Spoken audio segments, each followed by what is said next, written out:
All right. Hello, everybody. Hello. Welcome to Fellow Travelers of Fate's Wide Wheel Podcast. I love it. We did not even talk about it. I was going to do the same bit. That is fantastic. We didn't. No, we didn't talk about it. You're right. No. Fellow Travelers, welcome to Fate's Wide Wheel. This episode, as we will discuss, has some, unintentionally, as you'll hear in our interview with Drew Lindo, who was the writer for this episode a little bit later, has some lovely parallels with Glitter Rock, which is, of course, where we derive our podcast name from the song included there, Fate's Wide Wheel. And I cannot tell you how many times I've thought to myself over the past 2 weeks, we should just change the name of the podcast to Fellow Travelers. that has crossed my mind. In fact, I don't think we talked about this. So when the screener came in, which is like over a week ago by this point, like a week and a half ago. Almost 2 weeks. It's been almost 2 weeks since we got the screener because it was basically delivered 2 weeks prior to air date. Oh, sure. So Betsy and I, the first night that we watched it, and I told her, like, yeah, there's some parallels between this and Glitter Rock. At the end of the episode, she asked me, she was like, so if you and Sam were to have named your podcast now, like based off of the song in this one, what would you have called it? Like, yeah, Fellow Travelers. Yeah. I don't know. I don't know. I mean, it's great. We'll talk about it a little bit more later. Of course, like I said, we address it in the interview with Drew Lindo as well. I love the song. I love the title. I think that it's just, chef's kiss, if you will, which is something that not to steal your bit, but yeah, it's great. which is all the more surprising. Awesome. One of the things that surprised me most out of our interview with Drew, which we're going to put at the end of the episode, if we hadn't mentioned that, is he hasn't seen Glitter Rock. He talked about like when he came on to Quantum Leap, like there were some key episodes that he watched to kind of get a feel for it, and Glitter Rock was not on his radar. So right, he implied that he had seen the bulk of, if not the whole series before, but it was years and years and years ago. And so, yeah, he only revisited certain episodes. But anyway, all that is to say, yes, fellow travelers, we are going to be talking about episode 9 of Quantum Leap, season 1, Fellow Travelers. And we also are going to be bringing you an interview with producer and writer Drew Lindo. Drew, of course, worked on this episode in the writing capacity. In fact, he's the credited writer on the screen. As is mentioned, of course, by Dean and Drew, also is that a lot of times there are a lot of hands that go into, or pens or keyboards, depending on what you want to say, that go into the crafting of these episodes, the writing of these episodes. And, sometimes it just comes down to sort of like, who do we give it to? Who had the lion's share of the idea or the lion's share of the writing that gets the on-screen credit? So certainly, want to give full credit where it is due to the writer's room, the executive producers, the showrunners, because it really, the more we get to talk to people like Dean and Drew, the more we understand the collaborative efforts and process that goes into crafting this show, which is something that I mentioned in one of the tweets or messages that I put out about this interview. And I love that so much. I think that in order to have a quality piece of programming, you really do have to embrace that collaborative spirit. And so much of it is up to chance, right? You can't force it. And the fact is it seems like that collaborative spirit is something that permeates the entire production. And I know we talked about it on our last episode, in particular with the end of Stand By Ben. But I love that so much. And I think that Fellow Travelers in its own way kind of exemplifies collaboration, especially when you take the sisters, the characters of Carly and Jamie, and their collaboration. So, I'm really looking forward to talking about this episode. We're not going to talk too terribly long because we want to get to that interview. But before we do all that, Dennis, would you like to thank our supporters? Yeah, let's thank some supporters.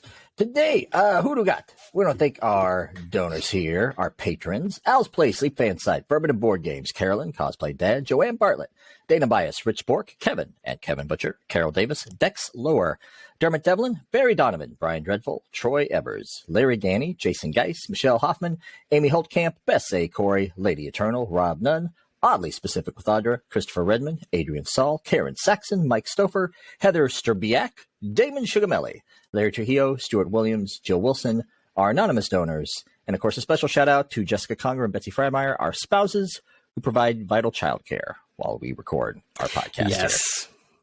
And Jessica's working overtime today, so special thanks to her. As you may be able to tell by the way I look and sound, I'm a little under the weather. Dennis, I know you're coming into it as well. Yeah, we're flirting with disaster. No, negative COVID tests, so all good as far as that's concerned. But I want to echo some comments that I made last week and just thank everyone who listens and supports the podcast so much, because sometimes we really, really want to deliver stuff right on time and have it be as amazing as possible and not have all this crap in the background that you see behind me right now because I'm still in between homes and et cetera, et cetera.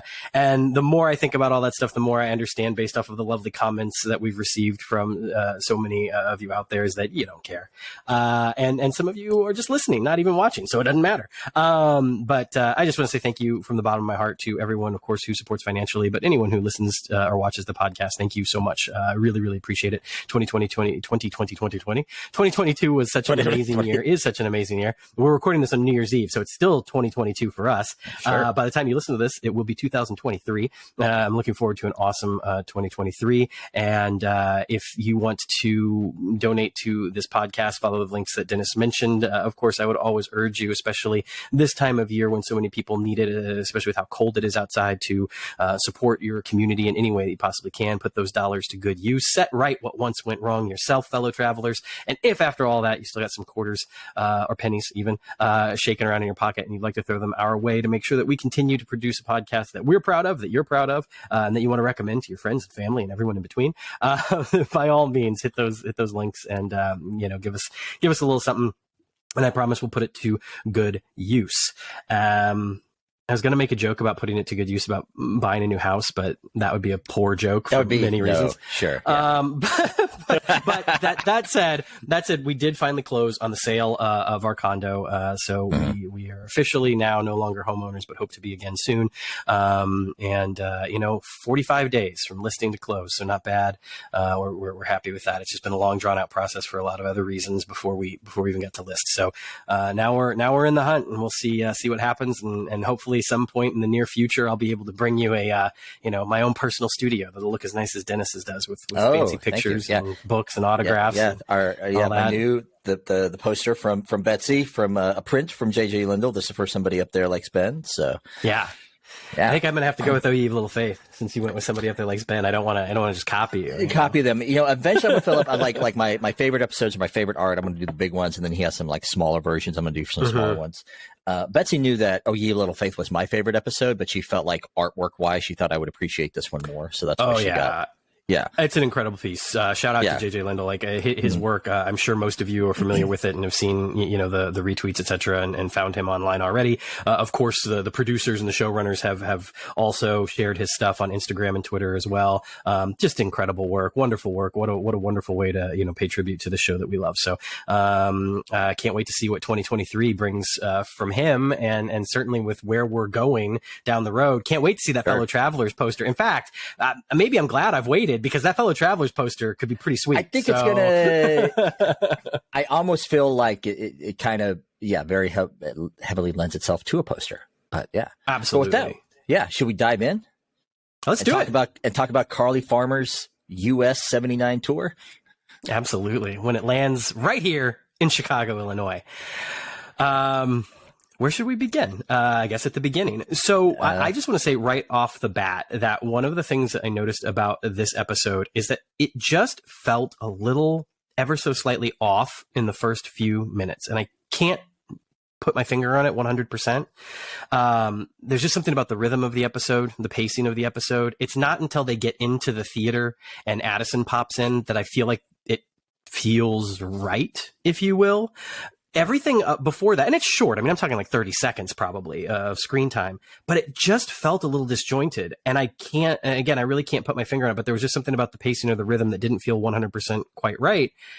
That said, that's probably one of the very few, if only, criticisms that I can level at the episode, because what follows, I thought, was just 42 minutes of awesomeness, and what an excellent episode we got. And to be fair, that criticism is fairly nitpicky, because I feel like it's one that you might not even notice, you might completely disagree with, or even if you do notice it, you won't care after the next couple of minutes. So that's just, that's kind of my impression of the beginning.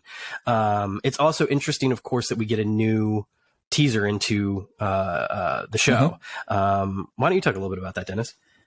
It was a new teaser. I suspect that we were probably going to get something because we've learned a lot since the first half of the season. And I'll drop it in the show notes. Actually, the first time I watched it, or the second time I watched it, I did actually take the text. I took advantage of Microsoft Word's dictate function, and I just turned that on. I was like, all right, let's play it there. To speak more broadly about the episode, there's a lot that I love about this episode. Deborah Ann Wool, I was not familiar with her at all. I haven't seen her. True Blood. What's the other thing that she is most? Daredevil. Well known. Daredevil. That is it. Yeah. Daredevil. Yeah. It's been a while since I watched Daredevil. I've never seen True Blood. Betsy recognized her immediately from True Blood. Absolutely. Yeah, I absolutely loved her in this episode. And all of the character interactions. Yeah, I just have no cards around between me, between Jamie and Carly and Trevor and everything. Just all of the character interactions, I absolutely love. The weak point, what threw me off about this episode was the murder mystery itself. And even Drew talks about it a little bit in our interview, that murder mystery is kind of hard to do on Quantum Leap because there's always the built-in plot hole of Ziggy should be able to deduce pretty quickly what is going on. And I feel like the mystery suffers from a couple things. Of one, the culprit turns out to be someone you are not given the essential clue to ever suspect them at all, unless you're just taking wild guesses. You're not given that clue until right before their reveal. And also I don't know if it kind of depends. I agree with that, actually. Well, we'll get there. I may have missed it. I'll see. Yeah. And it also kind of depends on another character not realizing something much sooner than what they probably should have. Now, those criticisms being said, I will say that murder mysteries are difficult. Me and Betsy, we just watched Glass Onion the other night. Have you had a chance to see that yet? Mm-hmm. Unfortunately not. We were supposed to watch it this past week, but there's been a lot going on. So, family and such. And even, that brilliant movie that it is, and it is probably my favorite movie that I've seen in 2022. So it just comes in just right under the wire. Nice. But even that, there was 20 minutes after the movie, I thought about a plot hole, and I was like, wait, no. And I just assumed I must have missed something. And then I went to the internet and I was like, oh, no, there's just, the answer kind of depends on someone not acting in a way you feel like they should, given the information that they have. Anyway. Sure. But the murder mystery is really, it's just a MacGuffin to have all these wonderful little character interactions and these little bits. And they are wonderful. The Ben and Addison stuff, we talked about it a little bit in our top 3 episode that we just did. This episode benefits greatly from the fact that they went ahead and revealed at the end of Stand By Ben that Ben leaped to save Addison. So we're not wasting any time. We're just jumping right into this episode, and we're immediately talking about it. The Jen and Janice stuff, mwah, I love it. The Magic and Addison stuff, I love it. I love where Jen has been set up now, because I feel like Jen, I'm fully on Team Janice, and I feel like Jen is, she's maybe she's a good 35-40% on her way to Team Janice. So yeah. And then the thing, I have thoughts and feelings. God. I think a lot of what I would talk about this episode is not so much the episode itself, but just fan theories of okay, where are we going now with this? Right. Absolutely. But the thing to address your thing, throwing you off in the first 30 seconds, this is why I was thrown off. And this may be a thing of you live in Chicago. I lived in Chicago for 15 years. I couldn't quite place where they were supposed to be. I just assumed the Chicago theater, but then either that or the auditorium. It would have to be Chicago Theater, the Auditorium Theater. The one thing that potentially made me think maybe it was the Auditorium Theater is because I know that historically speaking, the Auditorium Theater hosted a lot of big concerts, especially in the 70s. You just go downstairs in the Auditorium Theater, you'll see all these posters from The Who, Led Zeppelin, the Rolling Stones, Bruce Springsteen, etc. Fleetwood Mac. There's all Grateful Dead. Everybody played the Auditorium Theater in particular in the 70s. So that's kind of what I was thinking. Now it's obviously, especially considering that I spent time there, working there, when I worked for the Joffrey, it's obviously not that, but that was kind of in my head, that's where I imagined they were. And where was the auditorium? Just because I felt like the auditorium is down. It's now Ida B. Wells. It used to be Congress Parkway, Sure. Congress and Wells. Yeah, like on the corner of Congress and Wells, I believe. Okay. I'm not as familiar with that area than like Chicago theater area, but yeah. It's near Roosevelt University. In fact, if I'm not mistaken, Roosevelt University now technically owns the Auditorium Theater. But because the Auditorium Theater is also like a historic site, they can't really do anything to it, which that was very interesting when they needed to install elevators to make it accessible because it had accessibility issues. But anyway, you know, like I said, that's where I thought they name checked the Drake Hotel as where Carly is staying, which is, you know, it's a very famous hotel here in the city, and familiar with that. That would be a bit, you know, north obviously of either one of those theaters of Congress or Chicago Theater, because the Chicago Theater itself is like State and Randolph-ish, you know, just south of like, what is that, Lake Street, I think. Yeah. Anyway, so I which the nice thing is like, I was just going to say real quick, the nice thing is that when Carly says she's going to take a walk, at Lakeshore Drive, that plays in nicely because the Drake is right there. So it's like, yeah, they know what they're talking about. They know exactly what they're talking about. Sure. And if the episode had a higher budget, maybe she would have taken a walk on Lakeshore Drive. But instead, I cut that in my last one. It's like, okay, I'm not going for a walk, but I'm going to the bar. And I was like, oh, that's a nice, you do that when you have budgetary restrictions and you're actually nowhere near Lakeshore Drive and the lake, because right. iconic. But anyway, the first 30 seconds, I just chalked that up to the fact that a lot of it was obviously like CGI. Just like the outside of the venue and everything is like, all right, we're getting established here and everything. But yeah, and then once we get into the auditorium, we get going. We do get going. And I think, you know, you mentioned it already, that one of the things that the show does so smartly is that it immediately brings Ben and Addison together, you know, and it establishes that there's tension between these characters.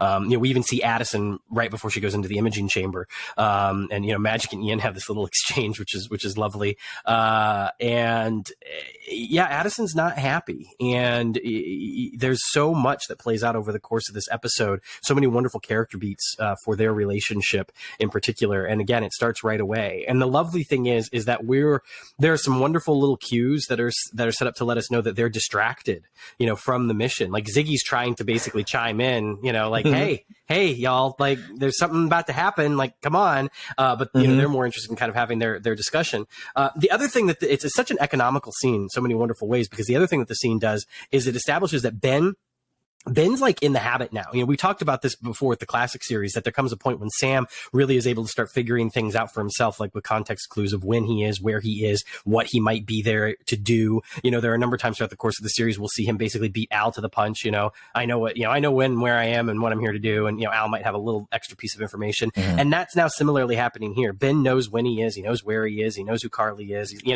knows he's a security guard. Like, he's kind of figured all of this stuff out, and it's really lovely. And of course, you know, Addison provides those last few bits of information, which of course involve him in that specific moment. You know, here we are just a minute or two into the episode, and he's having to save Carly from a falling light rig, which is a pretty cool moment.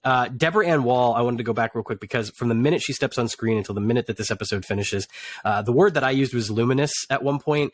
Dean Georgeris, he on Twitter said incandescent.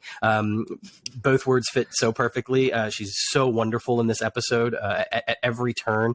The other thing that's great is that as someone who's seen her work a little bit in True Blood, I'm not super familiar with True Blood, but I've seen her in True Blood. And then, of course, you know, knows Daredevil pretty well. She's so different. You know, like, this is just such a different piece of work for her in so many ways, and I love that. You know, just as an actor, she brings it, and it's just wonderful stuff throughout the course of the episode, and she gets a lot to do, and they give her some wonderful agency. You know, this is not a completely passive person that Ben has to save. I think that, you know, we saw obviously a lot in the classic series where that was the case. In particular, Sam was protecting a woman, quite frankly. He had to protect the woman, and in this episode, it doesn't often feel that way. This is someone who appreciates Jack, you know, the lead, but also has a mind of her own, a will of her own, and contributes greatly, I think, to multiple plot points as opposed to just being someone that needs saving, a damsel in distress. And I really liked that. I really appreciated that too. I feel like she definitely brought a very particular depth to the character that I feel like in another actor's hands, you may not have been rooting for her as much, which I enjoyed. Yeah. Her song, the song of the episode, Fellow Travelers.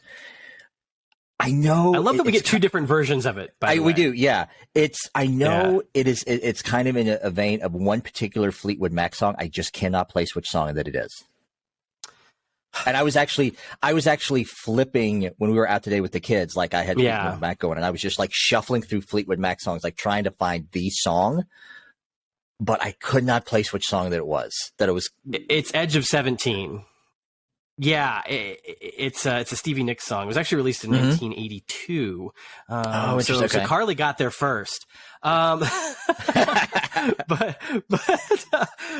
So the song, Edge of 17, just like the white-winged dove, may have served as inspiration because the sort of the electric full band version that we hear at the beginning of the episode of Fellow Travelers certainly shares a lot in common with that. That song, is also famous for being sampled by Destiny's Child for Bootylicious, and I think that that's right. Miley Cyrus also used it at one point in time for her single Midnight Sky, according to Wikipedia. The writer of that song is someone that had worked with Dean Georgaris before on Bluff City Law. Her name's Jamie Jackson, fittingly. In fact, if I remember correctly, Drew will tell us more about her later, that the character of Jamie might have actually been named for Jamie, who wrote the song. And I think it's great. I love the fact that we get to hear two different versions of it, that we hear sort of the full band version at the beginning of the episode, and then at the end we get kind of this acoustic version with the two sisters singing. The lyrics obviously are perfect, much like Fate's Wide Wheel, just fit the show so well. One thing that is really interesting to me, and I was going to save this for later, but I'll go ahead and point it out right now.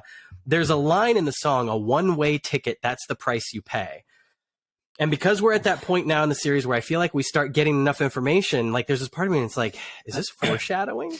Is this just a nod to Sam's journey, never returning home? Is this, are they saying Ben's never going to return home? Is it, or it could just be nothing, right? It could just be a great lyric and fit kind of thematically with the idea of leaping and hopping into the accelerator, etc.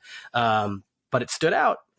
It stood a lot of me, a lot of that song, and just a lot of just everything, like the themes, like through this episode. It's like, how much are we foreshadowing what is going to happen with Ben and Addison? And the thing is that, and we'll get more into this maybe later, like with Ben and Addison and their conflict right now, is that Addison is upset with Ben for leaping and not giving her any agency. But also, I feel like the flip side of that is that Ben and Janice are very intelligent people. And I feel like if there was any other way that they could do this, they would have. So I feel as we get further on in the season, I feel like what we're going to learn is that this truly was the only way Ben could save Addison. Well, the counterpoint to that is that I would say that if we learn anything through the course of this episode, it's that maybe not.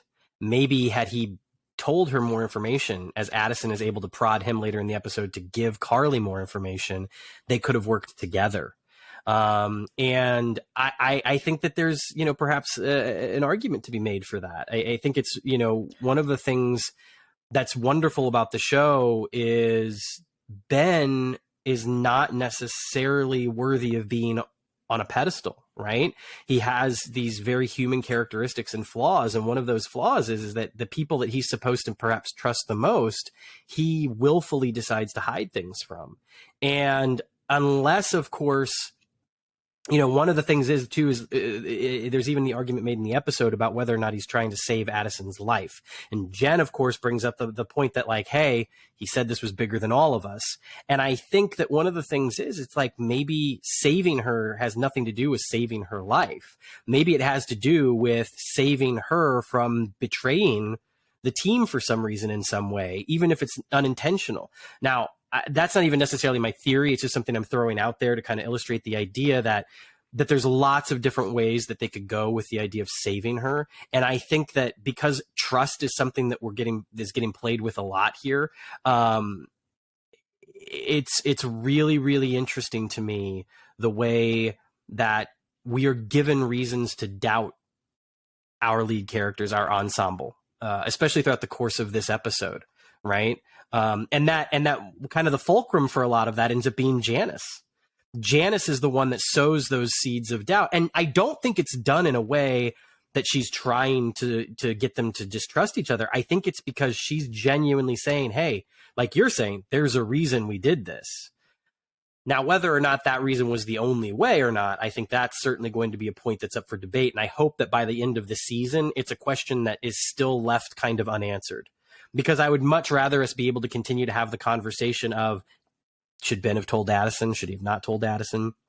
Because this episode helps to bring a lot of things full circle that have really been going on since the very first episode, July 13th, 1985. Addison has this bruise, if you will, over Ben breaking their trust. And as their relationship has continued to unfold over the past 8 episodes, we see, you know, in the earthquake episode and What a Disaster, for instance, we see elements of that come out to the forefront, where they're having trouble, you know, fully understanding one another and trusting one another. And certainly Addison's pretty pissed off. And then it kind of seems to get into a better rhythm, right? You know, and like episode 7 in particular with Oh Ye of Little Faith, we get this idea, oh, they're separated. They need to be back together. We get these lovely romantic scenes in his hallucination. And then of course, throughout episode 8, Stand By Ben, we get some wonderful moments where there's just kind of this almost relaxed feel between the two of them. And then it's all upended when Ben says, I left to save you. And now he's robbed her of any kind of agency. And more importantly, he's robbed them of trust. He's broken that. And Addison has one of the most telling lines in the whole script. And I kind of hinted at it last time around when she looks at him and says, we were a team. She uses past tense. Mm-hmm. She does not see the two of them as a team anymore in that moment. Also, let's just throw out the fact that balcony gets a lot of play. Like, there's some choice moments that happen on that balcony. Sure. Yeah. So sure. All that is to say, I think that this episode, trust is definitely a huge element, and it plays on both sides of the leap, right? You know, who can Carly trust? Can she trust her manager? Can she trust her sister?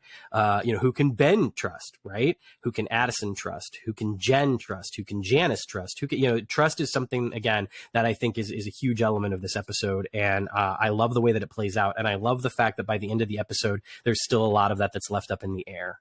Certainly with the leap, we get some resolution, but at the project, we do not. No. And I think to pull back and speak maybe a little bit more broadly about this is that, you know, you talk about like the ups and downs and the ebbs and flows of Ben and Addison's relationship so far. They end this episode on a good note. And Ben has essentially apologized as much as he is able to. But the question that I have is that, can you fully apologize for your actions when you don't remember why you did them? Right. And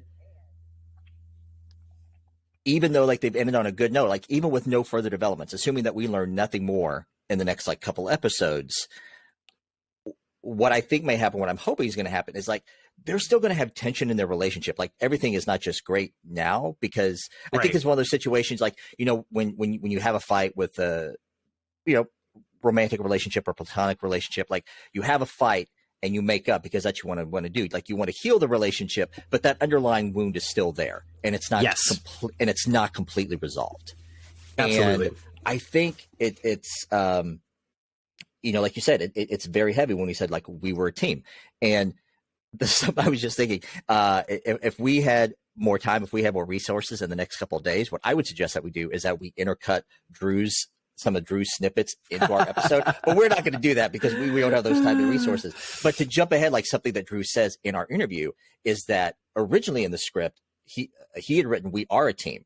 And then Caitlin improvised, we were a team. And then kind of like, you know, looked at Drew like, that okay? Which, by the way, I love that as an actor. I'm sure you've done that. I've certainly done that. Oh yeah. like in the rehearsal process for a show, like I'm gonna do the thing. I'm gonna change the script. I'm gonna make a choice, and then I'm gonna see if was that cool. Was that cool? Right. Is that cool? All right, I'll go back. But the thing, it's like now, of course, when Dennis says this, he's talking about new work that has a script that is in process, and certainly not anything that has any sort of publishing rights or copyright attached to it, because changing words in those would be wrong, folks.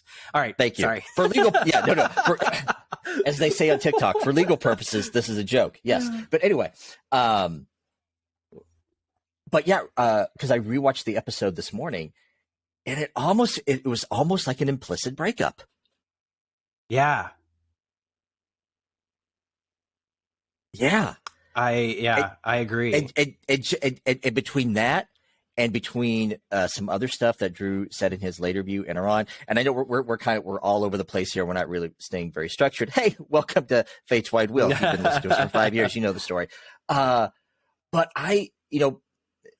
people comment a lot like they don't like the Ben and Addison relationship. They feel it's too controlling. Somebody posted on our TikTok the other day that they feel like it's already getting stale. And my response right now, after seeing this episode this last time, is: are Ben and Addison going to stay together?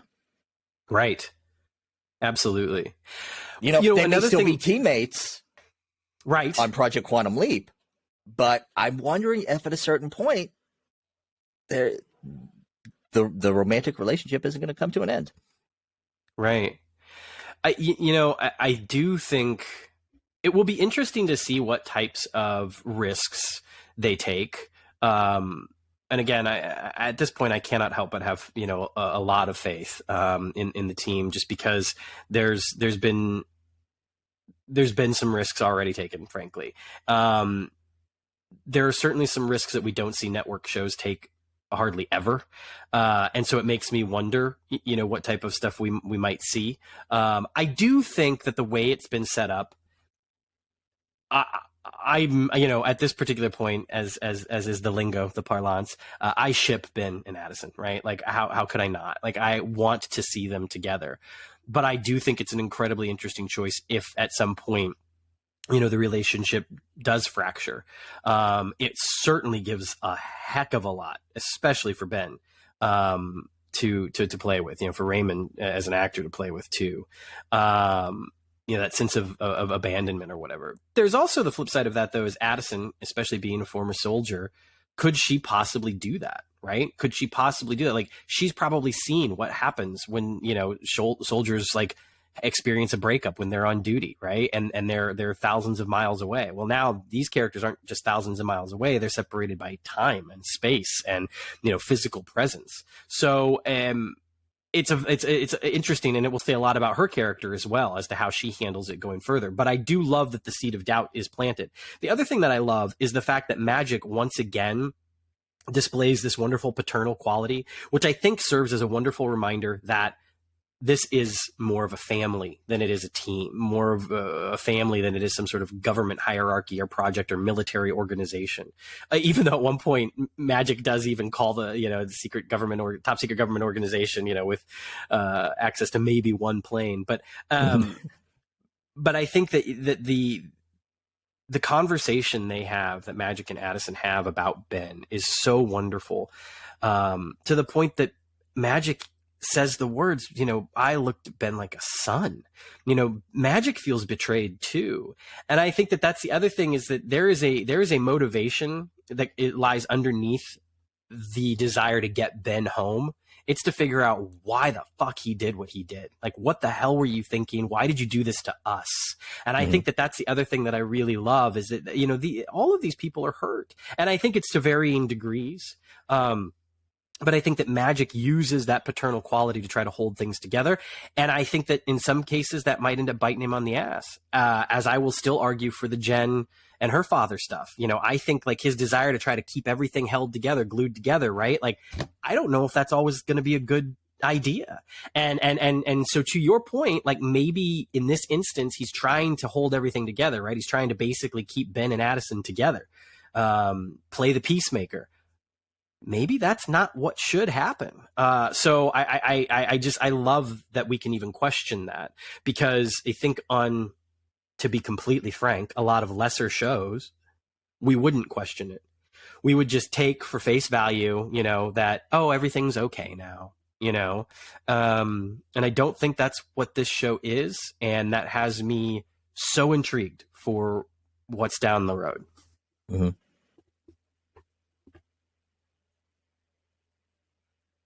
I agree.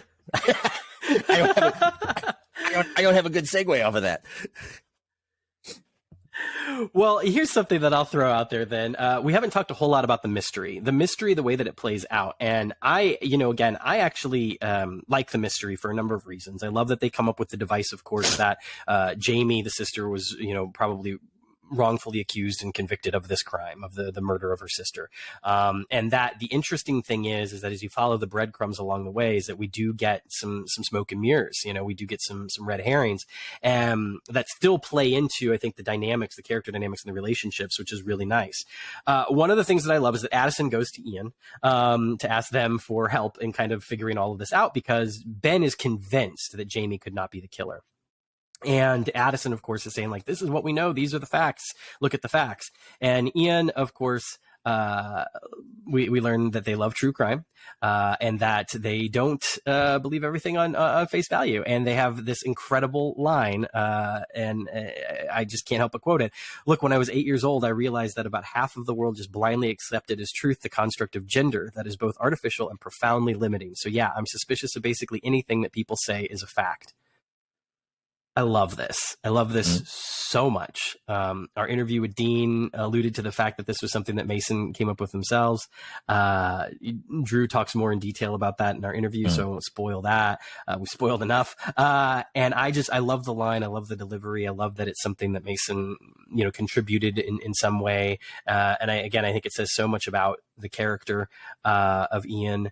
And I specifically love what the line says and what it means beyond the implications for this episode. I'll just throw that out there. What I'll interject and say, like, what I love about these little moments about Ian when they do talk about gender is we had our family Christmas this last week, good Lord. And one of my family members, he's really into the show. He's caught up with the show, and he is someone who is much more on the conservative side, probably not have been introduced to a lot of, ideas of like gender non-binary and, gender as a social construct and everything. And I love how lines like this, like they are just dropped into conversation in the dialogue where for folks like him, like it kind of gentles them into that idea. And there's a thing that I appreciate about that. Absolutely. I completely agree. And I think that it's so separated from being any kind of moment where it's like, here, let me go grab my milk crate to stand on and for sure, and shout it to the heavens. There are sometimes you definitely do need that milk crate to stand on. But then there are other times like when it's just dropped into the dialogue like that. It's like, okay, now we're back to the murder mystery. I did appreciate that.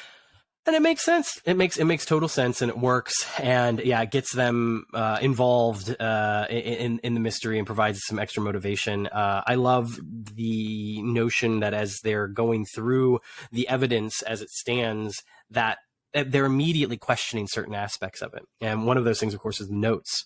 We come to find out that Trevor wrote the notes. So the assumption is, oh, well, Trevor's doing all this. Trevor must be the killer.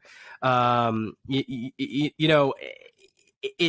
don't know. I found that the mystery worked. I will admit that on my first viewing of the episode, I might have been a little underwhelmed by it, and I can't explain it. But on my second viewing, I was really enjoying it, and I was just kind of like, it was fun. It was fun to follow the pieces. I think that there are some things that are set up really well. I think that the episode does its best to kind of give you these subtleties that might make you suspect Trevor even before Ben and the team do.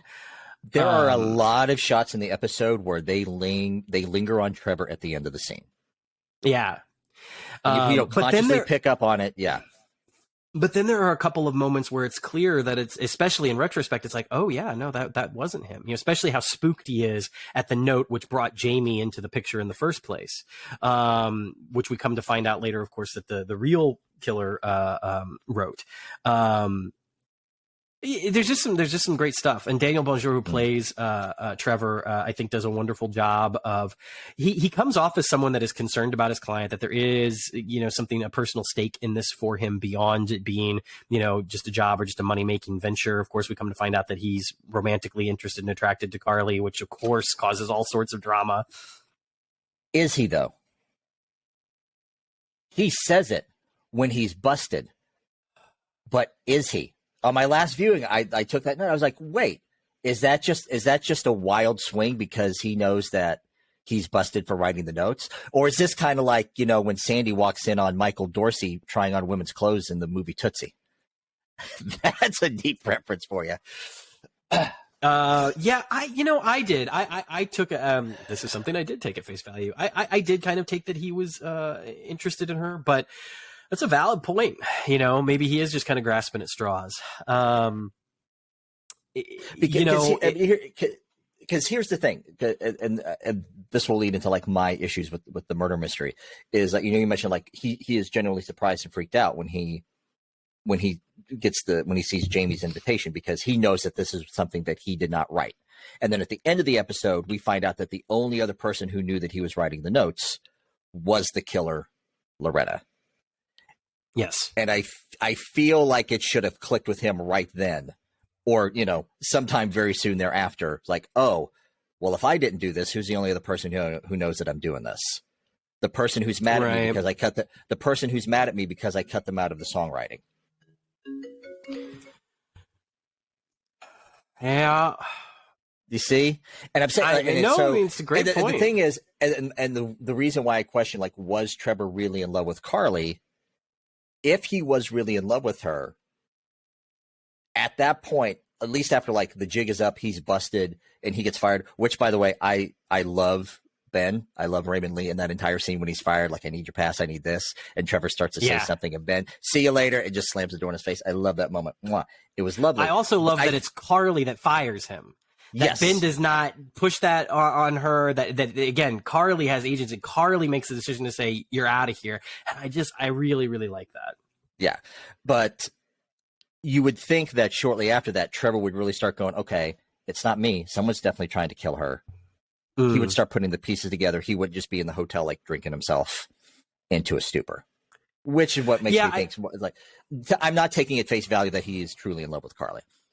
Sure. I do think that the thing is that I don't think he has any idea about there being, like, it's one of those weird situations, right? Where it's like the next door neighbor that ends up having like 5 bodies in their backyard. And it's like, well, they were always quiet. How could we know? Well, as far as Trevor knows, like, Carly's not in any like real danger, right? Like, he can't see it coming. He can't see the fact that like she's going to be murdered. As far as he knows, he's being fired because he tried to keep Jamie away from her, to basically have her disown her own family, so that the closest thing technically she has to family is Trevor, right? And her and her backup singers and the people around her, one of whom he happens to be sleeping with. So it's like, which is the other reason why I think that Trevor must have some sort of interest in her that goes beyond a professional relationship, because Loretta is jealous of the fact that Trevor wants to be with Carly. So it's clearly, this isn't the only time he said this. This isn't the only time that there's been like some sort of romantic tension. Like, I see it as probably Trevor has confided in Loretta, like how he really feels. Loretta, of course, is interested in, possibly Trevor, probably Trevor, but I think just some sort of companionship of her own, some sort of value or being seen as valuable beyond, being a backup singer or being, how she sees herself or whatever. I think she's got some self-esteem issues. But anyway, I don't know. I don't want to get in the weeds about something like this because it is slightly open to interpretation. For sure. But I do think, to address all the mystery stuff, because like I said, the mystery is just the MacGuffin to get you all these wonderful moments. Yeah. So my issues were that, and the fact that we don't learn that Loretta was even involved in the songwriting or cut out of the songwriting until right before the reveal that she's the murderer. It's like, I feel like it was unfair because like there was no real reason to suspect her up until that point, and that was my issue with it. I will say though. One subtle bit, I have to think that they did this purposefully in the editing. At the party scene, when Addison drops onto Ben that now Jamie dies later on tonight at 10:30. Carly, yeah. They just happen to cut to Carly and Loretta sitting on the couch talking. And the other backup singer, Dion, but it's normally it's like Carly and Loretta that are really engaged. And I thought, that's upon second viewing, I appreciate that. Right. And look, I mean, I think it is absolutely open to criticism and discussion as to how well it holds up that Loretta ends up being the actual killer or attempted murderer. But for me, one of the things too that I felt was a nice little breadcrumb is the idea that it's clear that Loretta harbors some feelings of resentment and jealousy against Carly, but it's done very subtly, in particular at the bar. We know by this point that Jack and Carly have some sort of romantic tension between one another. It's been discussed on that beautiful, again, another choice moment on the balcony between Carly and Ben. And Ben, I love the way he sidesteps it. And it's beautiful because it's like he's not shutting it down, right? He's leaving it open, but he's also being like, I need to focus on the job. And I think that there's a sensitivity, because we talked about this a lot with the classic series. There's a sensitivity that Ben and the writers have towards the Leap E that I don't think existed in general on the classic series at all. And that's not a knock. The classic series was what it was.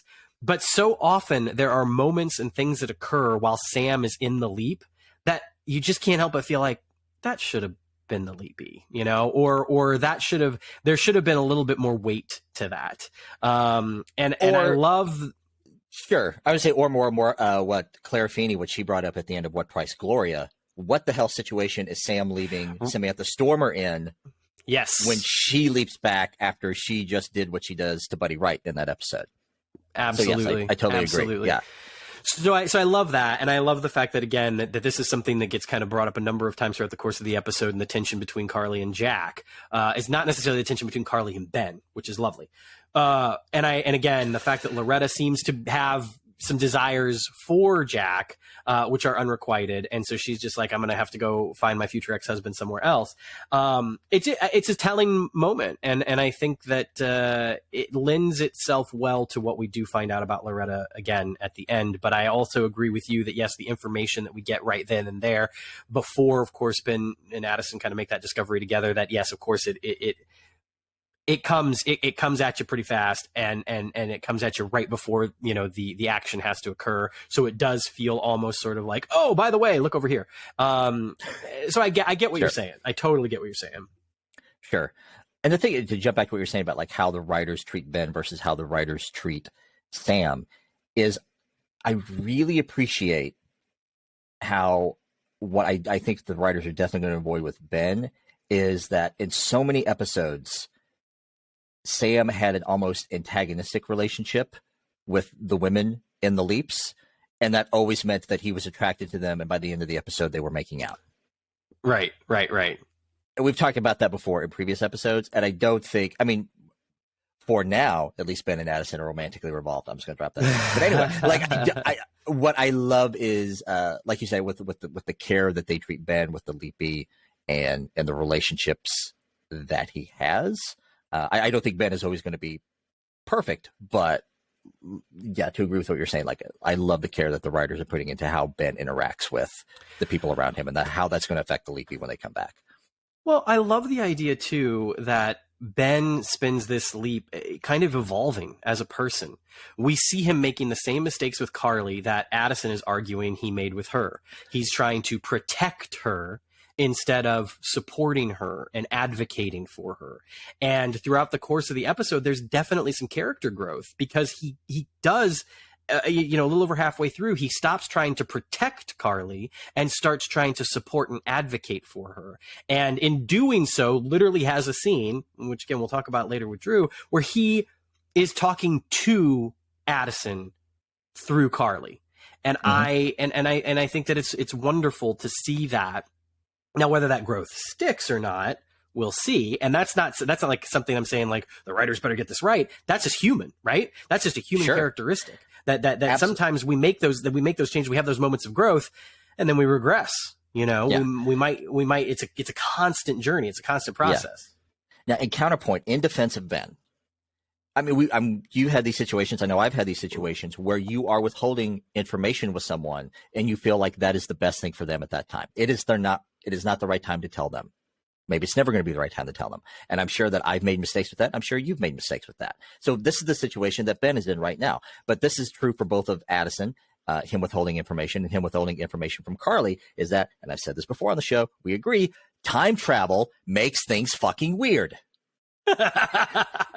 Yes, it does. And I'm saying, like, I feel like there are moments in this episode. Well, I love overall how Addison, how her resentment at Ben for what has happened in him withholding information from her, how that is manifesting in this episode of her saying, like, stop withholding information from Carly. I absolutely love that. Yeah. But also, like, I'm questioning it at like rewatching the episode. I'm like, is Ben definitely in the wrong for withholding information when he is? Because again, this all has to do with time travel, murder prevention.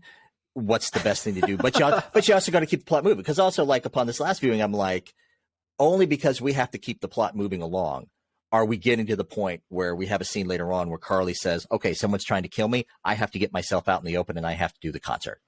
Yes, I'm so glad you brought that up because I'm okay. Go ahead. I'm sure you have a great point, but and I am not faulting the writing of this episode at all because this is a very common plot across all the things. But this plot only happens in movies and TV shows. It does not happen in real life. Because if you thought somebody was actually going to kill you, you just lock shit down, and you call the police and you do an investigation, and you don't move forward. Like unless they were going to introduce an element of like, man, this tour is really struggling. I'm really struggling. The money's really bad.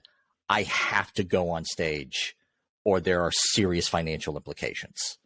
Sure. Then maybe that. Otherwise, but other than the fact that there's a plot that's got to keep moving, there's no reason for Carly to go on stage. And again, I'm not faulting the writing. That is just the nature of how you plot stuff, and especially in TV shows when you got one plot that you got to wrap up in 42 minutes.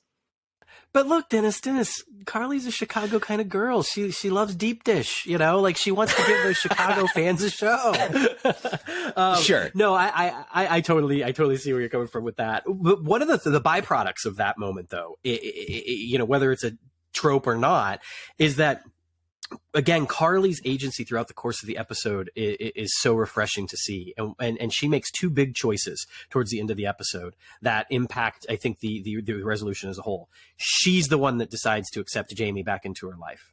Like, Ben kind of presents the opportunity in a way, but Carly is the one that says, you're my sister. I love you. I miss you. Like, we're sisters. We're a team. And Carly is the one that decides to kind of put herself out there in the open. Carly is the one that makes the choice to go on with the show. And it made me wonder, how will Carly's choices potentially affect or foreshadow what Addison and Ben may do, especially when we get to those last 2 or 3 episodes, knowing that that's going to be kind of our climax of the season in a lot of ways. I'm not saying that they'll name check Carly. I'm not saying that this will, like, they'll have a conversation, oh, you remember what Carly did? Let's try that, or anything like that. But it does make me wonder, will there come a point where Ben or Addison feel like, they need to put themselves out into the open in order to, make something happen, right? Will Addison feel the need to put herself in the mortal danger that Ben could need to save her from? If that's even the case, like, again, she might not actually be in danger of dying. It could be a different kind of saving she needs. So I just really loved it. And again, because, again, of the conversations that we've been fortunate enough to have with, like, Drew and Dean, with what we've seen from the show thus far, I can't help but think there's some intent there. I can't help but think, like, we're seeing this character knowing their fate, knowing their potential fate, and deciding to go through with it anyway. And that just makes me wonder, like, when we get towards the end of this season, will there be a moment, an inflection point for Ben or Addison when they say, I know my fate, but I'm going to go through with this anyway? Like, I just think it could be one of those moments that, like, we look back on, after episode 18, and we're just sort of like, whoa. Sure. Well, I agree. But I think the thing that adds to that is that you have time travel involved into it. And so you have this thing of, like, they're going to hit a point like, oh, I have to follow through with this because I already have. Or if I don't do it, then this is going to happen. Like, I have to do it because I have no choice. And to step back broadly, if I don't risk my life, you won't save all these people that we've saved and helped along the way. Exactly. And to step back in defense of Ben, one of my ideas as to why he's doing this thing of like why he leaped, and he's leaping to the future to save Addison when he's not just warning her now, or he's not just pulling her out of harm's way now, is the fact that I think Addison has to live her life the way she is living it until that point in the future. Right. Ben can't. Are we going to get to see two Addisons? Are we going to get to see Observer Addison and Future Addison at the same time? Or will it be like a Sinjin moment where we see like, somebody else instead of Addison, and then we see Future Addison? Will Future Addison become past Addison, and then as Magic would say, my head hurts.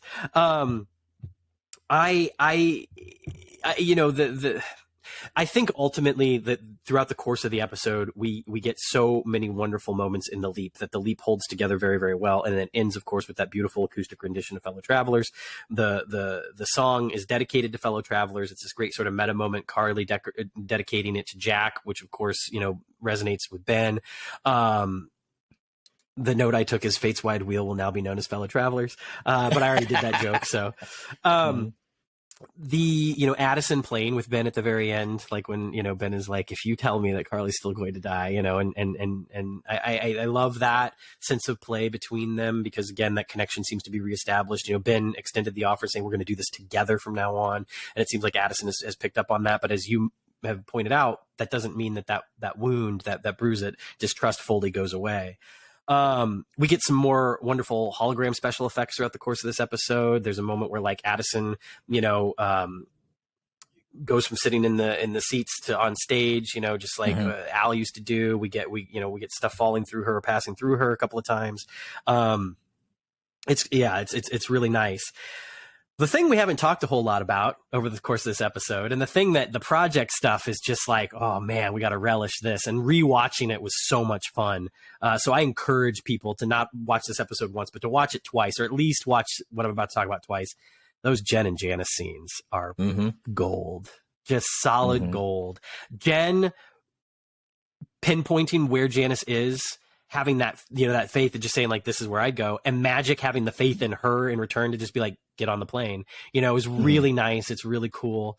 The exchanges between the two of them are just wonderful. Janice, of course, has the line about, why did Ben come to me when he could have come to you? That's the question you should be asking yourselves, which I'm assuming, screener, obviously there's no commercials, but I'm assuming that's right before commercial break, which is again, perfect. And then of course, when we come back to them later, they have this wonderful discussion about Al. And I love that Jen frames Al as being someone who was saving lives. So often, I think we look at the classic series as Sam is the hero, right? Sam is the one who's putting right what once went wrong. I love the fact that the show just comes right out and says, no. Al was saving lives too.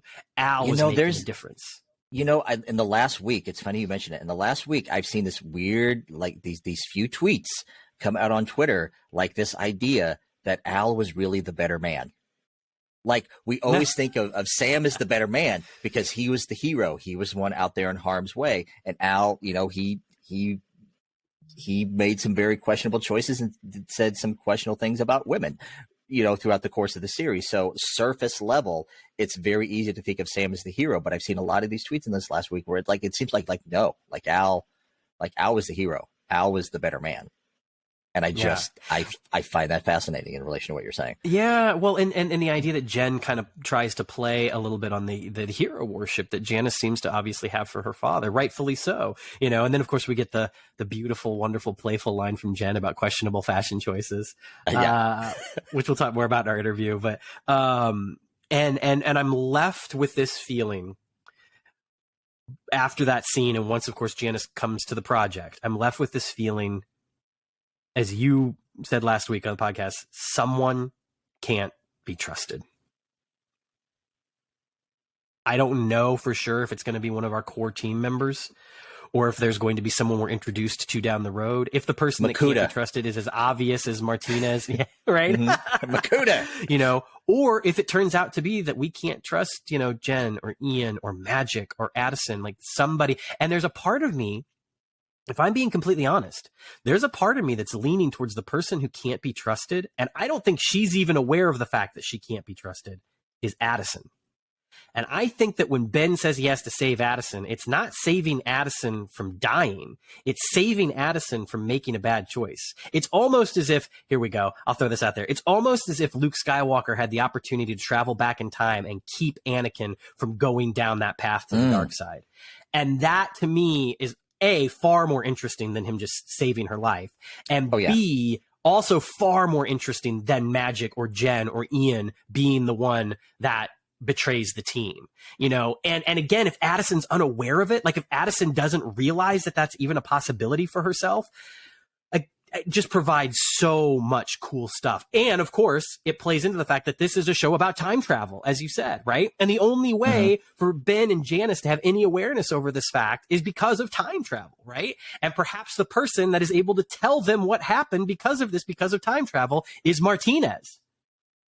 So Leaper X is the one that tells Ben, I'm going to lay it all out for you. Almost like Sarah Connor in Terminator 2. I'm pulling in all these sci-fi references. You know, when Sarah Connor like lays it out for Miles Dyson and says, this is what happens because of what you did. Like that Martinez comes back to Ben and says, this is what happens because of what she did. And Ben is like, I've got to stop her from doing that, you know, and that Martinez, you know, for whatever reason, can't stick around long enough to maybe explain more. And so Ben finds Janice because he can't tell them, because he doesn't want, that's the other thing too, is Ben doesn't want to sully Magic and Jen and Ian's impressions of Addison. And how can Ben tell Addison what she's going to do? Because then of course it could create a paradox, or it could create an opportunity for Addison to just like, you know, be prideful enough, you know, display that hubris that is the downfall of so many heroic characters, to say like, no, I would never do that. And then of course, what does she do? She does just that. So that's my fan theory. I'm throwing it out there. I'm going to stick by it for right now. We'll see what happens. But it's lovely. And Jen ends things on a note that I feel like is so perfect when she says, you know, Magic is like, hey, aren't you so glad that we've got her now? Or that, you know, you captured her, you did your job. And she's like, you know, ask me after we hear what she has to say. Like, Jen clearly knows that what Janice has to say is not going to be good for the project. So I don't know. I'm all in. I love it. It's fantastic. The leap out is great. Ben's leapt into a woman again, a doctor this time. He's got to deliver a baby. I love it. What else can I say? To jump back to Jen and Janice's scene, I wonder how much of this was an artistic choice and how much of it was a production choice, like a practical choice. Like all of their scenes were almost like entirely close up in their faces. Yes, right. And I think that was just wonderful choice in both Nenrissa and Georgina. Georgina, yeah. What did I say? Georgina's great. Georgina. No, you're right. It was, all just fantastic. And I posted this after we got the screener like a week and a half ago, whenever. Like I am totally on board Team Janice now. Like out of everyone back at the project, with maybe the exception for Jen, because she's like, I think she's like the stand-in for us of like, what's going on?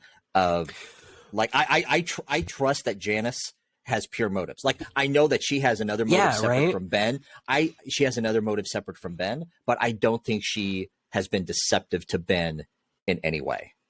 Like she's not going to double cross him. She doesn't have an agenda that is going to work counter to his. She may have a separate agenda, but I trust her when it comes to Ben.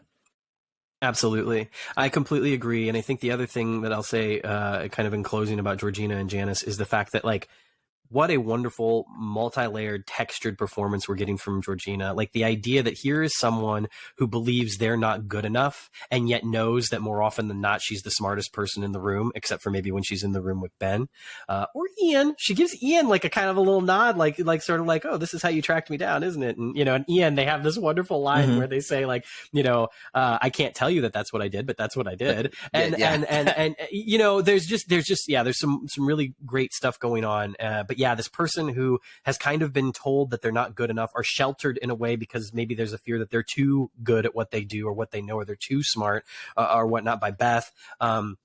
it's brought back up again. It's like you drugged your own mother by Jen. Like, here's this incredibly complex human that I think is psychologically shielding themselves from being thought that they're not good enough for whatever reason, or maybe there are some indeed, and I say this very gently and very sensitively because I don't want it to be seen as just like a plot beat or whatever, but here's somebody who could indeed maybe be suffering from some sort of mental illness or suffering from grief, it could just be grief over the passing of her father that has kind of caused her to just close off in so many ways, because it's clear she's got this worship for her father. She wears his ring, and it's lovely. And the idea that relationship is so important and so central to what's happening here is such a wonderful, it goes beyond homage. It goes beyond tip of the hat. It's an embracement of everything. Embracement? Is that a word? Embracing. It's a wonderful embracing of the classic series. And so I love the fact that we've got a character who is definitely complex,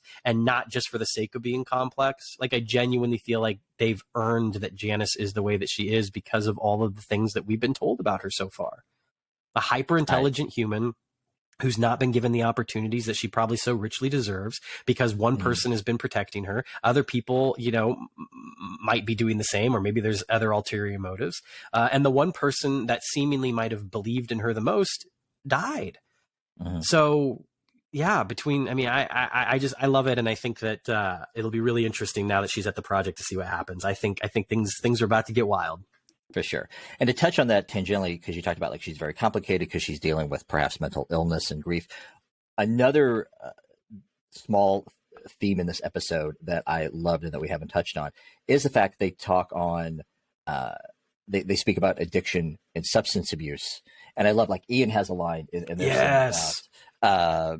So glad you brought that up. Yeah. About how it is very often vilified. And Jamie's, whole journey, like, in her scene with Carly when they reunite, talking about, I was sick and it took me a while to get better and I had to lose everything. I can't remember the exact line, but I love the fact it's a subtle thing, but it's something that we're talking about more in the culture, is this idea that substance abuse and addiction is not a moral flaw. It is an illness. Right. And we need to start I completely agree it in that way. Yeah. I wrote the words, Frank talk about addiction and its vilification and the ability to get sober being real and being work. I really loved. I love the idea that there's this acknowledgement that, like, especially in 1979, if you were an addict, if you were an alcoholic or something, you were vilified. You were thought that there was indeed some sort of moral flaw, some sort of character flaw. And, that's fortunately, I think that's changing. And certainly I think Ian is absolutely the right character, much like they were when they had their line about, gender diversity and the binary. I think that, they hit it on the head, and you see it exemplified through Jamie as a character, who was played by Carissa Lee Staples. We didn't mention that earlier. And so well, here's a character that, acknowledges that, I had a problem. I had an illness. I had an addiction, and I had to work at it. I had to work to become sober, and that the work continues, right? And I think that the mending fences with Carly and the moment that they have together is important, because it's in some ways, that's just as much a part of that work as anything. So I'm so glad you brought that up, because I completely forgot about it. I didn't mention it, but it was a note that I had taken. It's all good. And a couple more notes, and then maybe we should start wrapping up and throwing into our interview. Yeah, definitely should. with Drew. Here's our short overview of fellow travelers. We knew this was going to happen. At the end, before the leap out, when Ben and Carly have the moment about, his calendar freeing up, and now that this is over with, like, are they going to explore this romantic thing? And Ben turns and looks at the mirror, and he sees Jack. Upon the second view, I just kind of took it at face value the first time I viewed it. Upon second viewing, I'm like, if both Ben and the Leapy are there, are we kind of having a moment a little bit like we did in Oh Ye of Little Faith, when he's almost having a conversation with the priest? Like, I almost felt like that, like that turn and look in the mirror. Like, it wasn't just like a moment between Ben and Leapy. Like, a part of me, like, was it Jack controlling that move to look in the mirror and kind of have this, right. this moment, this collaboration of, like, hey, things are going to be set up nice when I get back. Right. No, that's a really great point. And just to piggyback on that real quick, it also makes me think about the fact that we didn't mention this, but Ben gets stabbed. And it makes me wonder, like, after he leaps out, like does Jack still have that wound? I'm assuming yes. Oh yeah. Now the question is like, does Ben still have that wound? You know, and I think that the assumption will be no, but it does make me wonder if it'll be addressed in any way, you know, and if not, that's totally fine. Like, I'm not expecting it to be, but it is interesting to think that, like, oh, Ben has been wounded, like Ben has been injured in this leap. You know, will that have an effect going forward? If Ben were to return to the project, will he have a scar? You know what I mean? Like, well, I'm very curious about something like that. And if it's something that, you know, that will get addressed at all, it might not. And that's totally fine. But it did make me wonder. Yeah. And then one last thing. So this leap takes place on April 24th, 25th, 1979. The closest that Sam leaps in is about a month later in Catch a Falling Star. That's like May 21st-ish. Oh, that one. 1979. and so far, the 3 leaps that we've had where Ben crosses over like through the time with Sam, he doesn't actually leap in anywhere where Sam is. Or, I mean, like, he doesn't leap into a time period where Sam is. Like, he's not there at exactly the same time Sam is.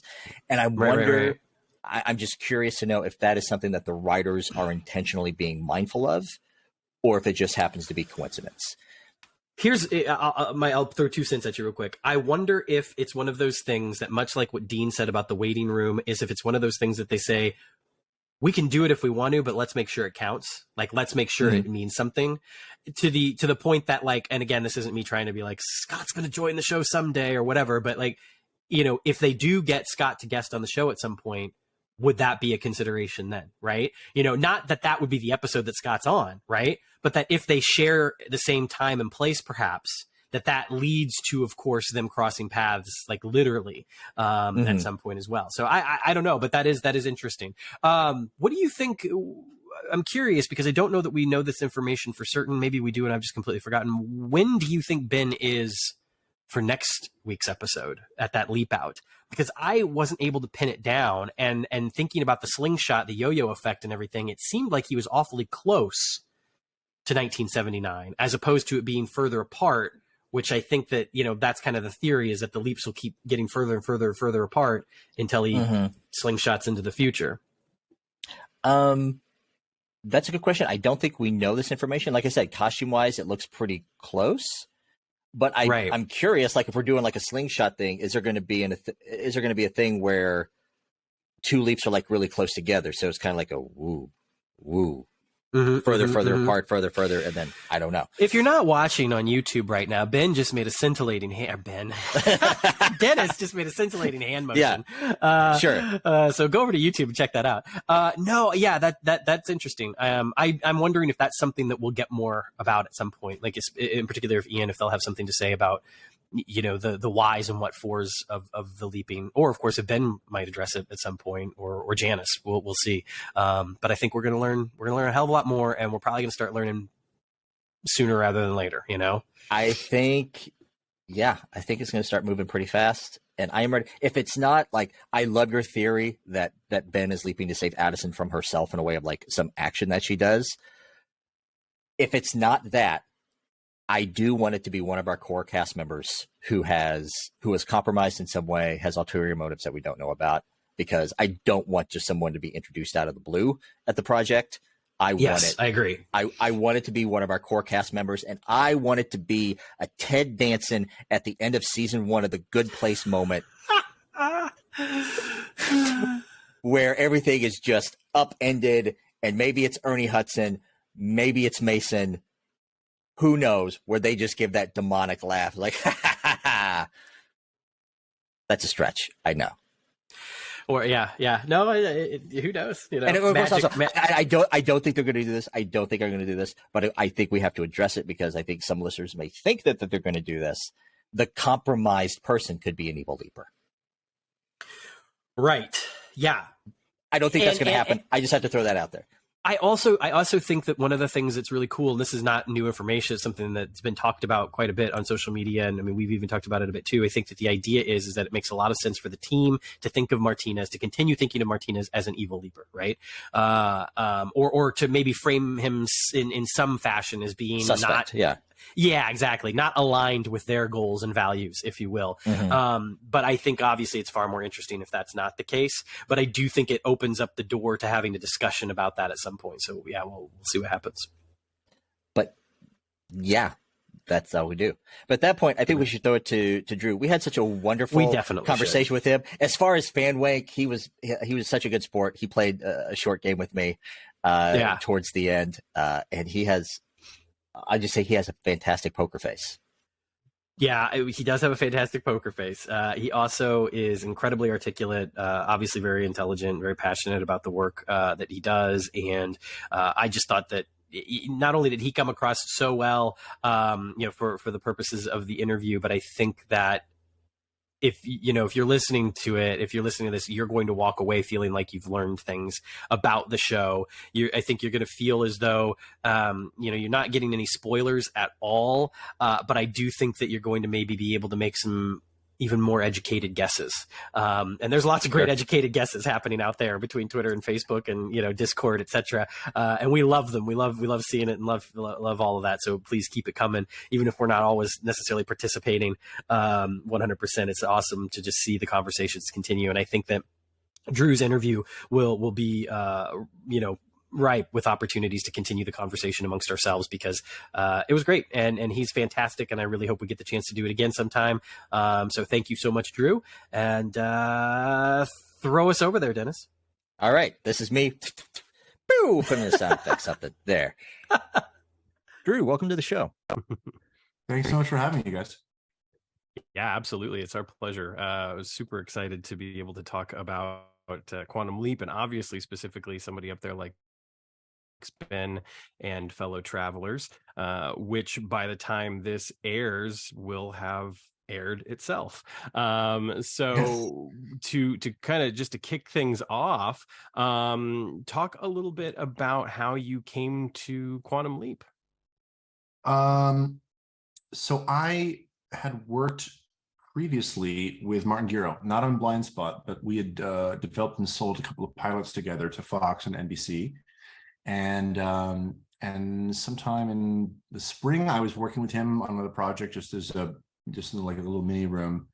And it was around that time that Quantum Leap had been announced as the pilot, and he was producing that. And I read some of that script and I remember reading like just the teaser while we were working on something else. Be like, that's really, really great. And I remember that show growing up, and it seemed like, a job that 10 billion people would want to work on, and I would probably never get. And a few weeks later, he said, I'm going to have a meeting for you on Quantum Leap, which was much to my surprise. And I was, I had grown up at a time in the 90s when it was hard to find sci-fi fare. There was no CW when I grew up. So like when you wanted to watch science fiction, I felt like, this is just my memory of it as a kid, but like there was like Star Trek: The Next Generation and Quantum Leap were like, that's, the Flash for one season maybe, but like that stuff just wasn't in the lexicon and as popular as it is now. And so I had fond memories of the show, but also I had childhood memories of the show, so certain things about the lore had gotten lost in my memory banks. Like I had my own Swiss cheese brain about Quantum Leap. To me, it was just like Al and Sam, they knew each other. Leap, and there were those standout episodes that I remembered from childhood, whether it was JFK episode or the Leap Home two-parter, especially the Vietnam side of it. And so I had those memories, and I had a clear distillation of what the feel of that show was, more so than like even just the details and mechanics of like how the technology worked or waiting room and any of that stuff. It was the feeling of it and what it felt like at the time, which in a lot of ways I think is even more important than the granular details of like how stuff does or does not work mythology wise, because absolutely a lot of those rules changed as that show went on, but the soul of it is, I think, what really sets it apart from other series and really left a mark on people. And so I was honored to come aboard, because for me it's an exciting challenge to try to honor something that came before that you do have a lot of respect and reverence for, at the same time trying to tell a new story for a new time, maybe in potentially a large new audience that is making its own path while still, paying homage to what came before and building with respect on where that came from. Because we've all had probably experiences with stuff we grew up with, where like they'll resurrect it and just Frankenstein it to death. And so I think everybody, when I came on board, it was the room. Everybody had varying degrees of memories or experience with the original show, but I think there was definitely a template of like, we're gonna add 21st century storytelling mechanics and some of the serialized elements that have become sort of more commonplace and more welcome in the TV landscape now, but also keep that hope, that humor, and that heart from the original series. And I'm not, I thought I was just blown away by Ray, especially because I felt like he was a spiritual successor in every sense of the word. I thought, and I just thought all the creative choices were smart in terms of not trying to photocopy and Xerox the same dynamic and the same exact characters, but just the sense that those characters still exist in our world and influence it in ways both physical and just metaphysical, it enriches the story and makes it exciting to tell stories, because some of these surviving characters from the original show have, I don't want to say trauma, but there's a burden of what we, I remember that ending as a kid and thinking that was the most depressing thing I'd ever heard or seen on TV. I was just like, and so, but it creates, and now with hindsight, I understand that, for Don and the team back then, not bringing Sam home was sort of, that was right for them, even though it might have been a big downer for us audiences, but it was also, it creates an interesting, not cautionary tale, but it creates an interesting history for our characters now to deal with as we may or may not have lost somebody forever in the present. So it's a long-winded answer for your question. No, it was a wonderful answer, and it answered. One of my questions was certainly going to be your familiarity with the original series, and so I really appreciate that answer. It did make me think, though. Did you revisit any of the classic series? When you were preparing for this, were there any particular episodes that you like went right for, or was it just kind of watch them all? No, I mean, I didn't have to watch them all because of the pace we were working, but the leap back is definitely a standout and a favorite of mine, just because it was playing some new dynamics for the rules of the show in terms of who's the hologram and who's the leaper, but also opening up a window into Sam's personal life that we didn't fully know about. It was really exciting and kind of an epic ending to that story, and bittersweet and powerful. And Deborah's great in that episode as Ziggy. Some of the lines in that are just hilarious. So I think Leap Back is sort of, I think in a weird way, I don't know why I picked it to rewatch, but it felt, in a weird way, Leap Back of the original series is an interesting paradigm that lines up with ours, right? In terms of seeing both sides of the leap in a way. And it wasn't the only episode to do that, but it was the emotional core of that, of Sam and Donna on the team and trying to get him back and all that felt, I don't know, there felt like a strong parallel to what we were doing in this new series, even though we're, again, telling a new story with its own mythology. So that's definitely my favorite episode, I'd say. Yeah, no, that's really interesting, because that's actually something that I don't know that I'd really thought a lot about, frankly, with the dynamics between Sam and Donna in that episode, and then obviously the parallels between Ben and Addison, in the current series, and just I think it plays really nicely into what you were talking about too, with those the spirit of the show being almost more important than any sense of like canon or particular plot devices that may or may not have been used consistently in the original to begin with. But speaking of some of those things, and we asked Dean about this when he was kind enough to visit us on the show, obviously there are some fans that have asked a lot of questions about specific elements of the original series, the waiting room being a big one. And I love Dean's answer about the writers as a whole leaving room to explore that potentially. It's not, the door isn't closed on that, so to speak. Are there specific elements that you are interested in perhaps exploring, if you can even talk about that, from the original series that we've not yet seen? Yes, but I cannot tell you what they are. No, it's a great answer. I think what's cool about it, and what's cool about the original series, among so many, bold and sort of boundary pushing creative choices that they made season to season is that they would break their own rules and change things, but there was they gave themselves the freedom to sort of create new pieces and layers to the mythology at different times. And that's part of the reason why, like, what kind of, mind leap versus body leap and all this stuff is sort of up for debate and stuff, but it was a way to sort of keep the show fresh for themselves, I'm sure, as storytellers. So there's a lot to pick from. There's a lot to decide what Martin and Dean want to lean into or not lean into. And I think in a similar way, if God willing, the show goes 5 seasons, there are different tracks that we can reach back for, as long as they're servicing our characters now in the present and in the story that we're telling now, and not just. I think that's the goal, right? Is to tell a story for both, because even a lot of people who are like, yeah, Quantum Leap, a lot of people I talk to, like, they faintly remembered it and don't have the details of it exactly, or there's people I talk to who time travel is a minefield for them. They love just seeing, Ben and the Leap. So I think I personally am enjoying the challenge of trying to both honor what came before and tell a story for new viewers at the same time, and finding that middle ground has been fun. And even in an episode like somebody up there likes Ben, we kind of made some choices in that episode about what kind of leaps we're doing. But I think I'm proud of those choices, because I think that it furthers the idea of walking in somebody else's shoes, if you literally are, and also that Ben is getting a serialized, cumulative experience through these leaps. That with Sam, with constant, Swiss cheese brain, like, things can get lost episode to episode. But I think that's been really exciting, as a journey of identity for this man who is trying to do good in the past to affect the future, and how he's changing, episode by episode. These whether it's the skills, the experiences of the people, these things are sticking with him in ways that I think are going to be fun to keep, referring back to.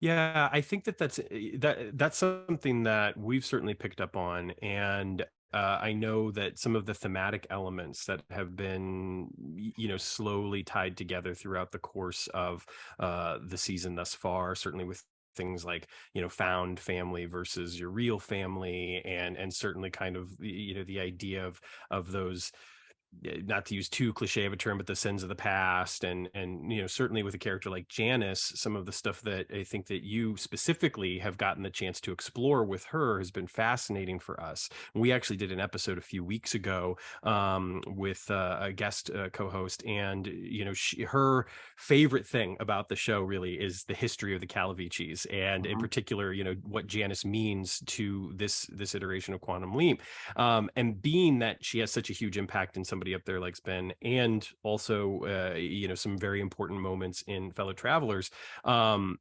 What's that character represent for you in telling this story thus far, that you can share with us anyway?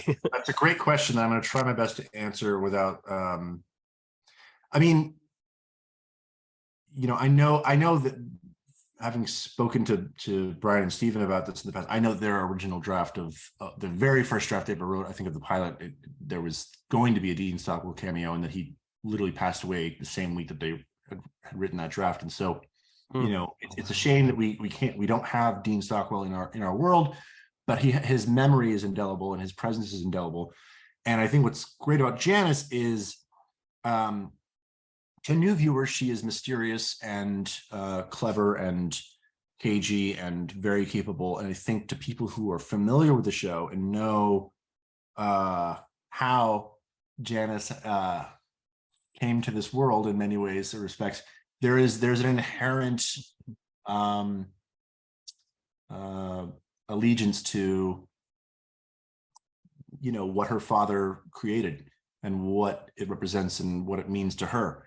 And so I think she is somebody who is both morally ambiguous, but extremely capable. And listen, Al was also perfectly willing to cut corners and break the rules all the time anyway. So yeah, I think she has aspects of her father, and she has her own ideology and personality. And I think she's a fun character to write for, because at least I think I know, and we all talk about it, but we all felt like we understand what matters to Janice and what she's willing to do, and that she's just doesn't put up with any nonsense because she is a few steps ahead of the rest of us. And as our season goes forward, we're going to catch up to what's going on. And obviously episode 9, Fellow Travelers, does really episode 8, the end of episode 8 gave us a big piece of what Ben's trying to do. But I think what's nice about Fellow Travelers is that we're kind of getting the fact that that can't be Ben's mission and Janice's mission don't feel exactly same, and nor should they, because they have different relationships and allegiances and all those things. But I think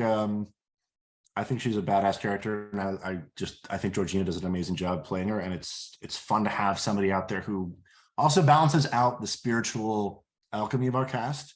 Quantum Leap is a very sort of old-fashioned good and evil, hopeful kind of band of characters, right? That are trying to put right what went wrong, and so it's nice to have somebody who's a little more slippery and maybe willing to do things that we're not, that is not within that same moral high ground, for her own reasons that are probably very justified. So I'm not answering your question exactly because we're not all the way through the season, but I think I think for a lot of fans of the original, I think what Janice may or may not be doing is perfectly in keeping with the daughter of Al Calvici, For sure. Yeah. If I can jump in and ask a question real quick, I'd just like to step back broadly, like what you can talk about, because we've already established it. Somewhere up there, like somebody up there like Ben drops a lot into the new mythology. Like that's the episode where we learn that he is building up like a slingshot. Ben is building up a slingshot effect to take him somewhere 10, maybe 20 leaps, which by the way, I just love that out in case you only got a half a season or one season. Right. And then we got a huge chunk of Beth and Janice's dynamic, because that's where Janice goes to visit Beth and steals the tech and all of that. And I'm just kind of curious, like the process in the writer's room, like as far as like you're writing the individual leap story for each episode, but also you have to have these story bits for the new mythology, for the new serialization that you're dropping in along the way. How does that process work in the writer's room of like figuring out like, okay, you're writing this script, we need to drop these beats into the episode?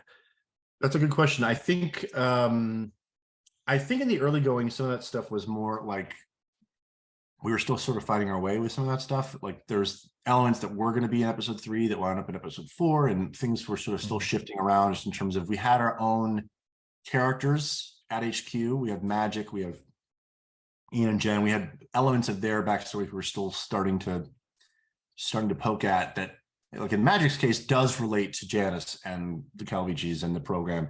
And so I think in the early going, we're still trying to juggle what is on the mystery track of trying to figure out why Ben left, and also figuring out how do we start explaining and exploring for the modern audiences who aren't as familiar, who Magic is and what Magic's relationship to this program is really based on. And so I think we tried to come up with things that would both propel our characters in their journey to try to figure out what happened to Ben, that could also fill in gaps. And then but we also try not to lean too heavily on that and make sure that we're taking time. Episode 4 is we look, it's a scene of Magic and Ian in a park having a conversation as opposed to us running down mystery clues. But I think we're trying to reward the patience and the curiosity of the viewers as to what this big mystery was that we began at the top of the season. And obviously, even if you get to the end of Fellow Travelers, we have not answered all the details and the questions of what Ben is trying to do. So I think just on one level, like we're telling a mystery story. So every mystery has to slowly unveil itself, and you don't want to give away the goat right away or even halfway through, but you need to make sure that there are revelations planned that will be satisfying or intriguing. So I think it's a mix of like making sure we're furthering our own characters and also making sure that our characters are doing their jobs, which is figuring out why Ben did this, and what is the threat and what's motivating him to lead through time. So it's sort of going back and forth between those two things, because they're the same thing. It's still character at the end of the day. It's Magic and Ian and Jen need things to do on screen because they're our HQ team, and they need missions and they need to be active, but we also need to get to know them. So I think that's just been the hopscotch of the season, is sort of like learning about them, but also making sure they are good at their jobs, which is to figure out or secure the facility and figure out why it's been breached and all that stuff. So that's sort of been a back and forth and a fun one too, because sometimes they don't succeed and they get stuck in elevators, and sometimes they wind up in Bailey's and have a lovely lunch. Man, there are so many questions exploding in my head, so I'm going to try and separate them out into a manageable manner. You mentioned the potential for the Dean Stockwell cameo having been written into one of the drafts, and that's new information for us, and we like to think that we're pretty up on things. So that's a big piece of information to have, and knowing, of course, the connective tissue that Janice represents, because unfortunately Dean is no longer with us. I don't know, it almost magnifies that in a way, like her presence and the importance of her presence in the series. One of the things about somebody, but also just if I can jump in, she's pretty important. The fact that we bring her up in the pilot, she's brought up as the prime suspect, right? So I think there was always going to be a Calavici presence that really tied into that. That's what I surmise, is like there was going to be somebody there who was on the outside of our core cast that had information, is what I'm guessing was the impulse there. I mean, I didn't write it, but because let's face it, it wouldn't have been likely that that Al would have been the one helping Ben. If that was still kind of the way that things were going, you still would have needed someone else, and there's all likelihood that Janice could have still existed. It's not that without Al's presence, they're substituting that with Janice. I mean, you could have still easily had both. But one of the things I think that I landed really strongly for a lot of fans in somebody up there like Spin was the scene between Janice and Beth, and Janice's choice to drug her own mom and to steal the hand link. And the hand link, of course, making its appearance was a huge thing as well. As I was watching it, it's funny, I was at a concert when the production photos were uploaded to the NBC website where we get like the screeners and everything. And I just looked down at my phone and I was flipping through them before the concert started. And I saw the picture of Beth lying on the floor and Janice standing above her. And I'm thinking to myself, holy shit, I can't believe they posted this. And then I kid you not, I don't know if you're aware of this or not, they took it down. And I told Dennis I would hope so. Yeah. I thought he was crazy because by the time I got there an hour later, you're a conspiracy theorist. Yeah. I'm like, nah. Yeah. But then, of course, the episode rolls around and the scene is there, and so now I'm like, oh, I'm vindicated. It actually happened. Yeah. Now I had a little time to prep myself for it in a way because I saw that photo. I loved it, and I loved that scene. So I would love to hear your perspective, on the writing of that scene, on what that scene means for not only for Janice but for Beth as well, and how that reflects on the project prior to the beginning of the series that we're seeing now. Well, one thing I should say is it's always nebulous when people watch an episode of TV. They'll see a writer credited, but no one ever knows the exact combination of contributions that go into an episode. And I can say that Martin and Dean had a lot of amazing input into episode 3. Like Martin had the idea about the gravitational assisted thing, and time travel acceleration, and then and I believe it might have been Dean who came up with the idea of the lie about, because if you watch episode 2, actually we might have cut it out. There was a line, no, we cut it out too. There was something we cut out between Beth and Magic that made it seem something else happened in the past. And no, because what really happened was episode 1, we hear that Janice was denied a spot on the Quantum Leap project because of a personal connection. I remember early on in the room I was like, but Magic has an extremely personal connection. and in talking about that, somehow we got to this idea that was a lie, that Beth did not want her daughter anywhere near this project, which made all the sense in the world, because what I think is great about Beth is it's great to see Susan back on TV, but also her position on this project is very complex but incredibly justified, which is, I don't think, we all have our different ideas, right? Like everybody has their ideas of their own headcanon. I don't think like Al Calvici like drank himself to death and was miserable after Sam disappeared. He had a family, he had a wife, he had a legacy, but he also didn't have his friend. And so that's a pain that never goes away. That's something that never leaves a guy like that, whose friendship was so integral to who he was as a person. So the legacy of this project is complicated, right? It has done so much for so many people.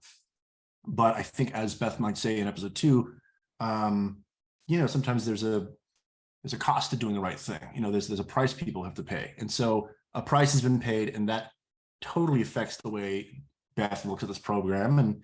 And Janice has her own point of view, which is that maybe I could have actually not been a cautionary tale like Sam Beckett. I might have actually succeeded. Who knows what could have happened if I'd been in charge. So these are two strong points of view in a scene, which is good because nobody's entirely right or wrong. Beth is right to try to protect her daughter from the sort of tragic sort of not curse, but like this program's a little cursed. We've lost 2 people, right?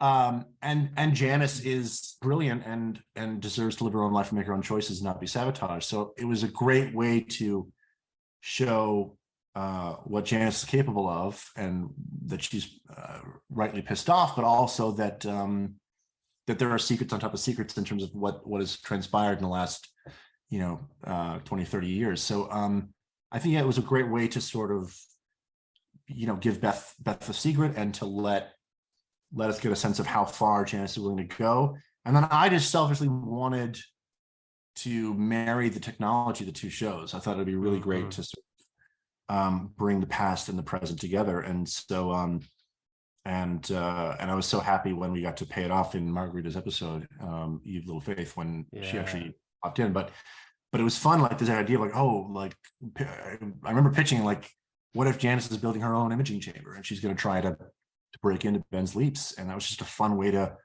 again, these toys already exist, and we're finding new ways to implement them and try new things. And so and we're a show about the past and the present and the future, and we're literally interfacing with our own mothership's past. So yeah, I think it was a great way, again, just to get a character, but also to further Janice's mysterious mission and get the viewers intrigued. And it was fun seeing response to that, because I think people really enjoyed the episode, but they also saw that we were, trying to tell a really interesting, cool story, but we knew where we came from. Here's a question that you are, of course, free to no comment us on, but it's the question that I've really been wondering a lot about, and I know that others have as well.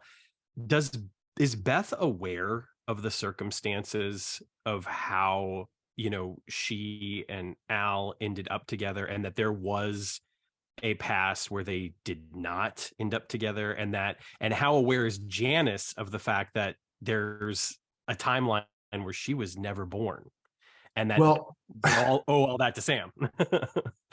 What you'd be asking for in that case is my opinion, because I don't think we've stated any of that stuff, and okay. So I have opinions on that stuff, and I think sure.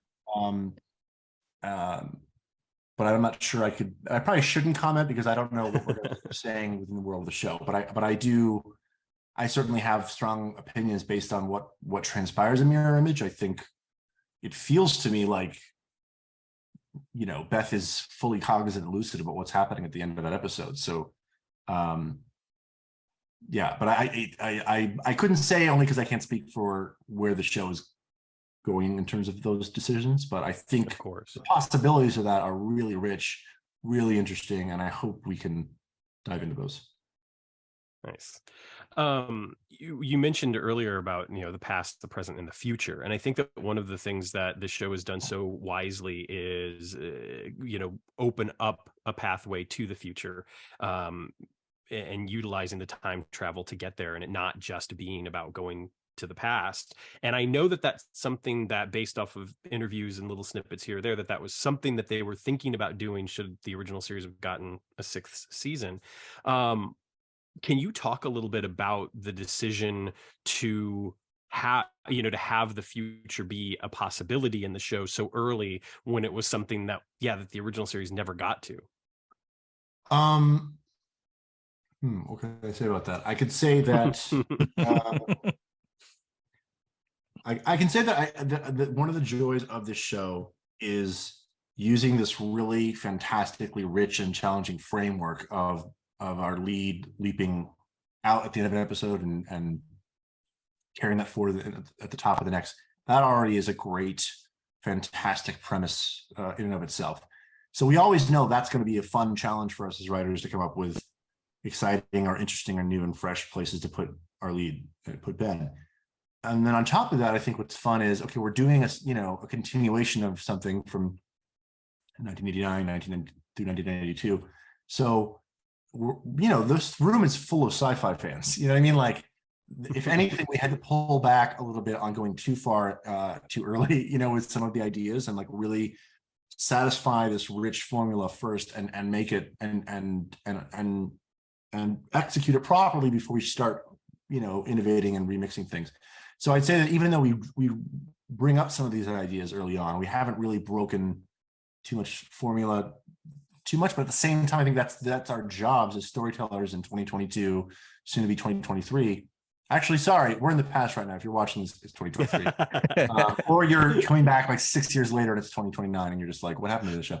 But our job is to sort of find ways to sort of reinvigorate the rules and change them and find new stuff to do that makes us as fans of science fiction, which is a long road paved by many great stories, series, films, novels, how we can further some of those ideas and take them in new and exciting directions. And I think when you get to the end of this season, because I do know where we're going, I think you'll find that we have found a great marriage of the formula of what Quantum Leap is, and also bring a modern sci-fi high concept brain to some of these great stories, but without losing the heart. And so I think some rules are meant to be broken, and they were, even in the original series, like Sam went back into his great-grandfather and fought in the Civil War. So like at various points as storytellers, you got to push the envelope and try something different, but it's about timing and when the right time is to do that stuff. And so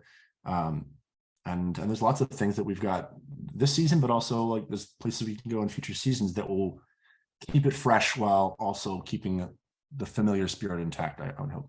For sure. I want to shift gears a little bit and ask about rules of a different kind.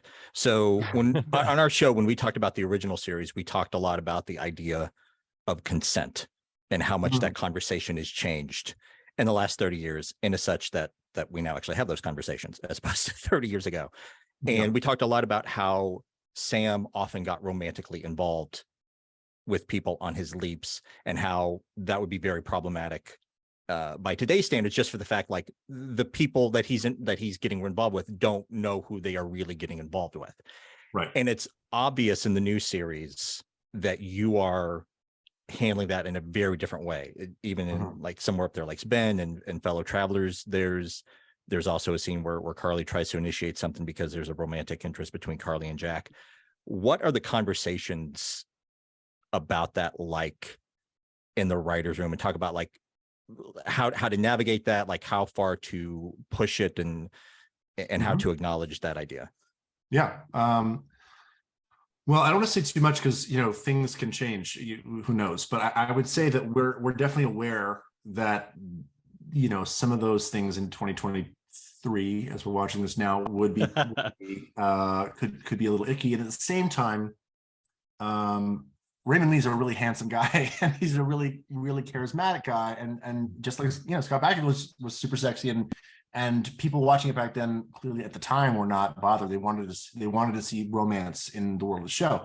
Now, what makes it easier to sort of avoid, I guess, that pitfall is the fact that Ben is literally engaged to the co-star of the show. So you've already sort of, and again, these are decisions I didn't make; these were already made, right? But that sort of takes some of that stuff off the table, right? Which is that he's in a committed relationship. His fiance is literally in these leaps with him. So you're probably not gonna fool around too much when you're leaping through time with your spouse. At the same time,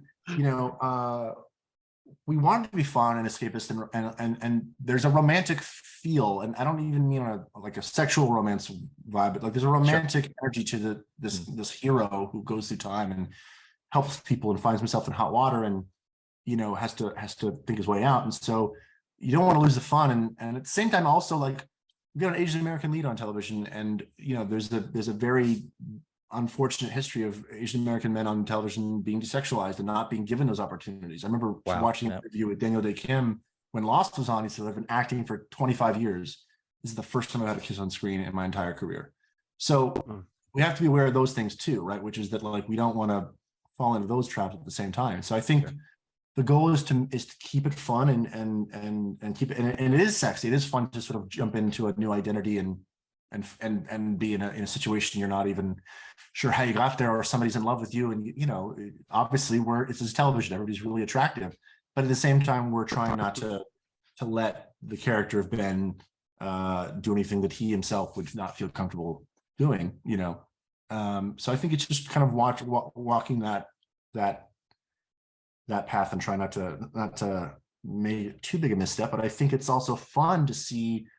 It's fun to see the affection people have for the lead host Ben is in. Like they're like Ben, like up there likes Ben. Like, she really is in love with this guy. Like she really, she's in a bad situation. She really wants to get out. Like, and we cast this Danielle, the actress we cast, is just so sweet and so winning. And so you're kind of rooting for them, even though he's not going to stay. And so, I think we try to have our cake and eat it too, without doing anything too icky. Is my short answer.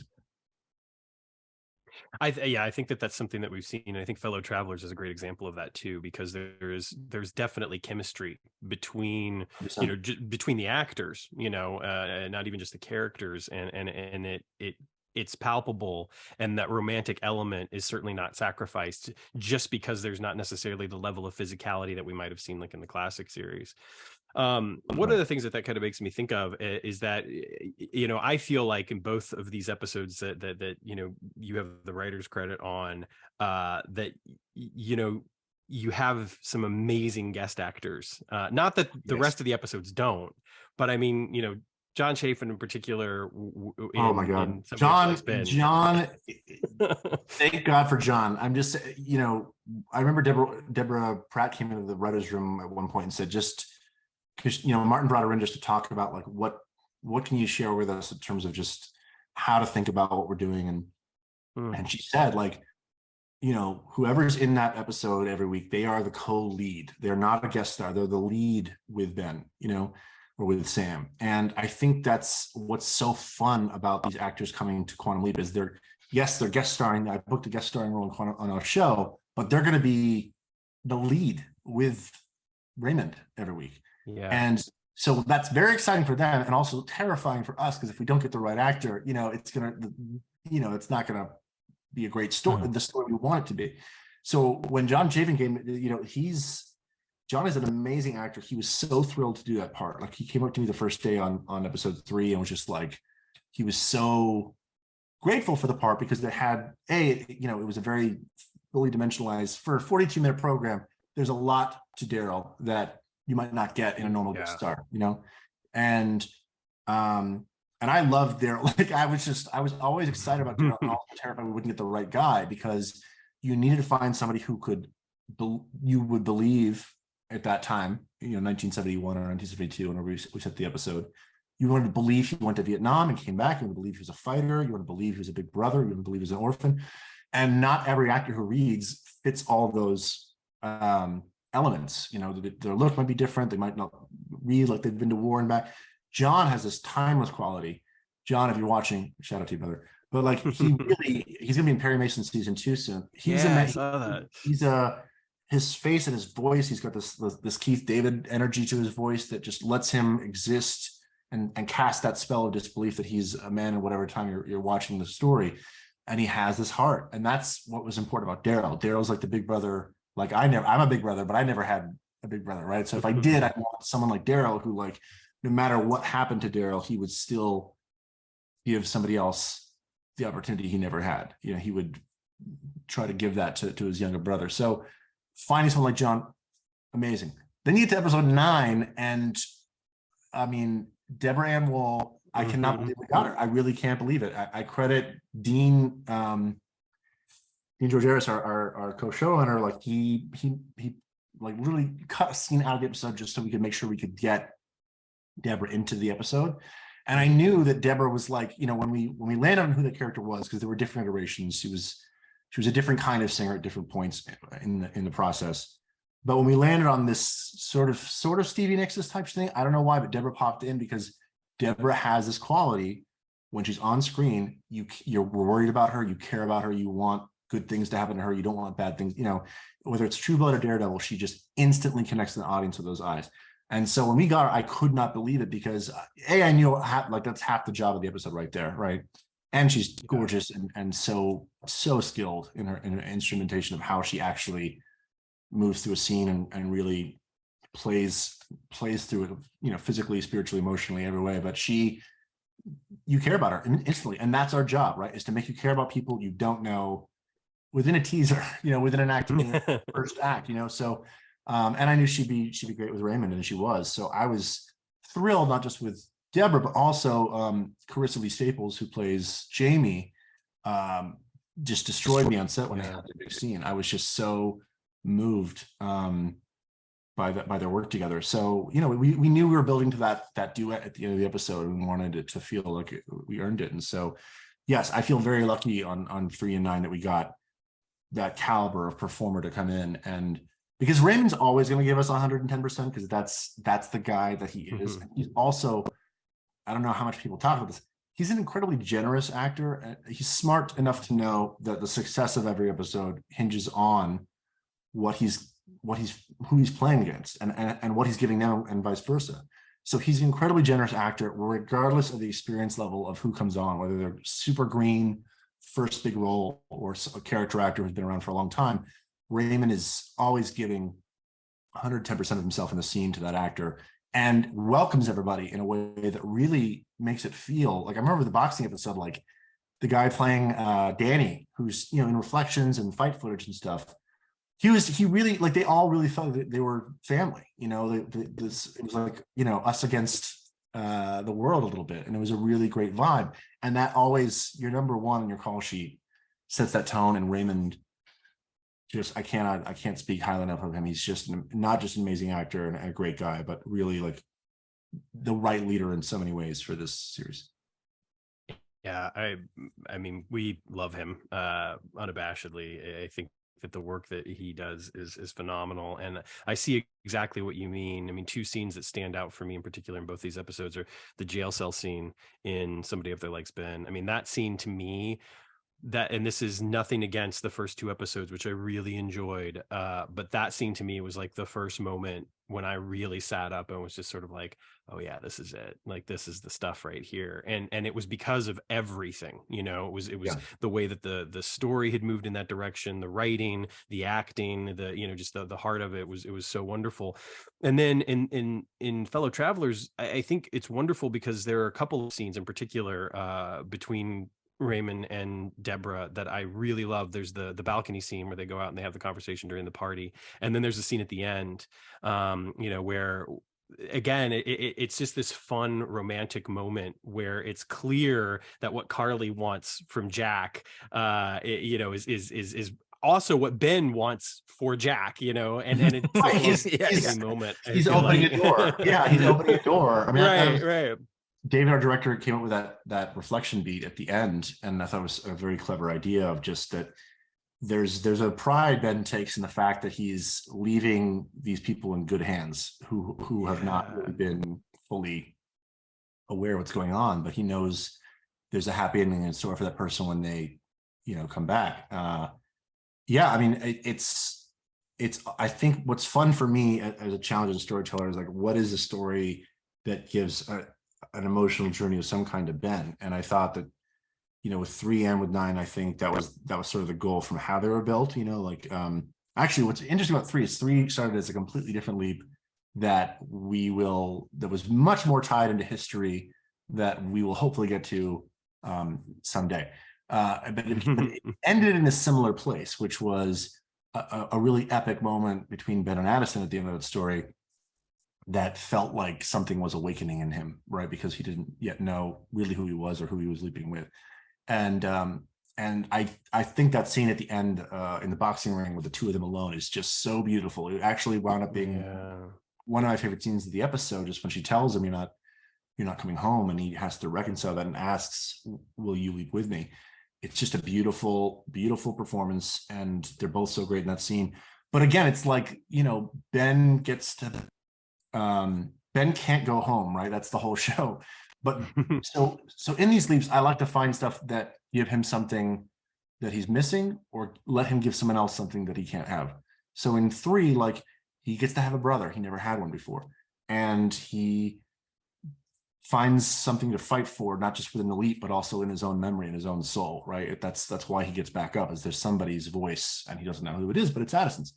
And then 9, I chose bodyguard for that episode specifically as we knew we were going to explore the answer, which was why Ben Lip was to save Addison. And that would not, that's a weird answer for Addison to hear, that like, I'm the military person who has plenty of training, knows how to handle myself. I'm the one in danger, and you didn't tell me, and you just went out, like, why am I not involved in this decision? This makes no sense. But also, there's a unilateral decision there that sort of removed her, and now he's in charge of somebody else's safety, right? And he is having to make unilateral decisions and decide what to tell them, what not to tell them. And it was a great way to confront his own choices in the past, which he still doesn't fully remember. We still haven't fully revealed, but this is what we know so far. So both of those allowed Ben to sort of confront, what stuff that he's missing or yearning for. And in 9, he gets to give people, these reconciliations and these reconnections that on a physical level he cannot have. He can't embrace Addison and hold her close, but these two sisters can come together. They can have their, they can move on from the past, and they can have a life together. And Deborah's character, Carly, gets to have a choice in her own fate. She chooses to go on stage because that's her agency, and it's the choice she didn't give Addison. So it's always fun for me to find those emotional conduits that are both right for the story we're telling, but also personal to Ben in some way. Because again, we get to serialize his journey. That's a really great aspect of the new show.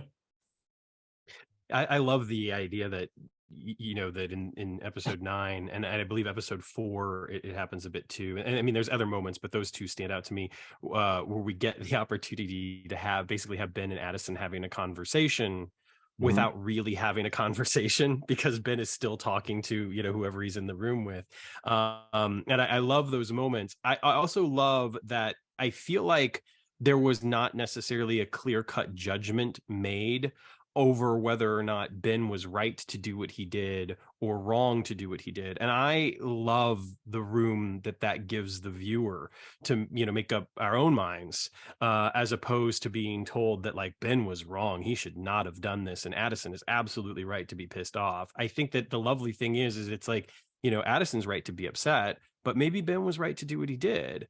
Maybe he wasn't, and I love that. And I have a feeling, my faith in you all in the writer's room, my faith is that is something that will continue. And even once we reach the end of the season, I think we're still going to have a little bit of ambiguity there for us to kind of make up our own minds about, which is one of the things that I love about the work that you've been doing.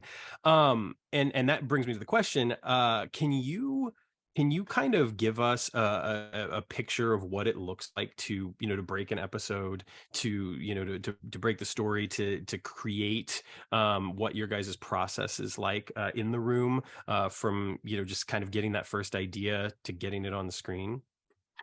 It's a lot like this in that we've conducted the room virtually the whole season. So we met. Oh, wow. Okay. Yeah.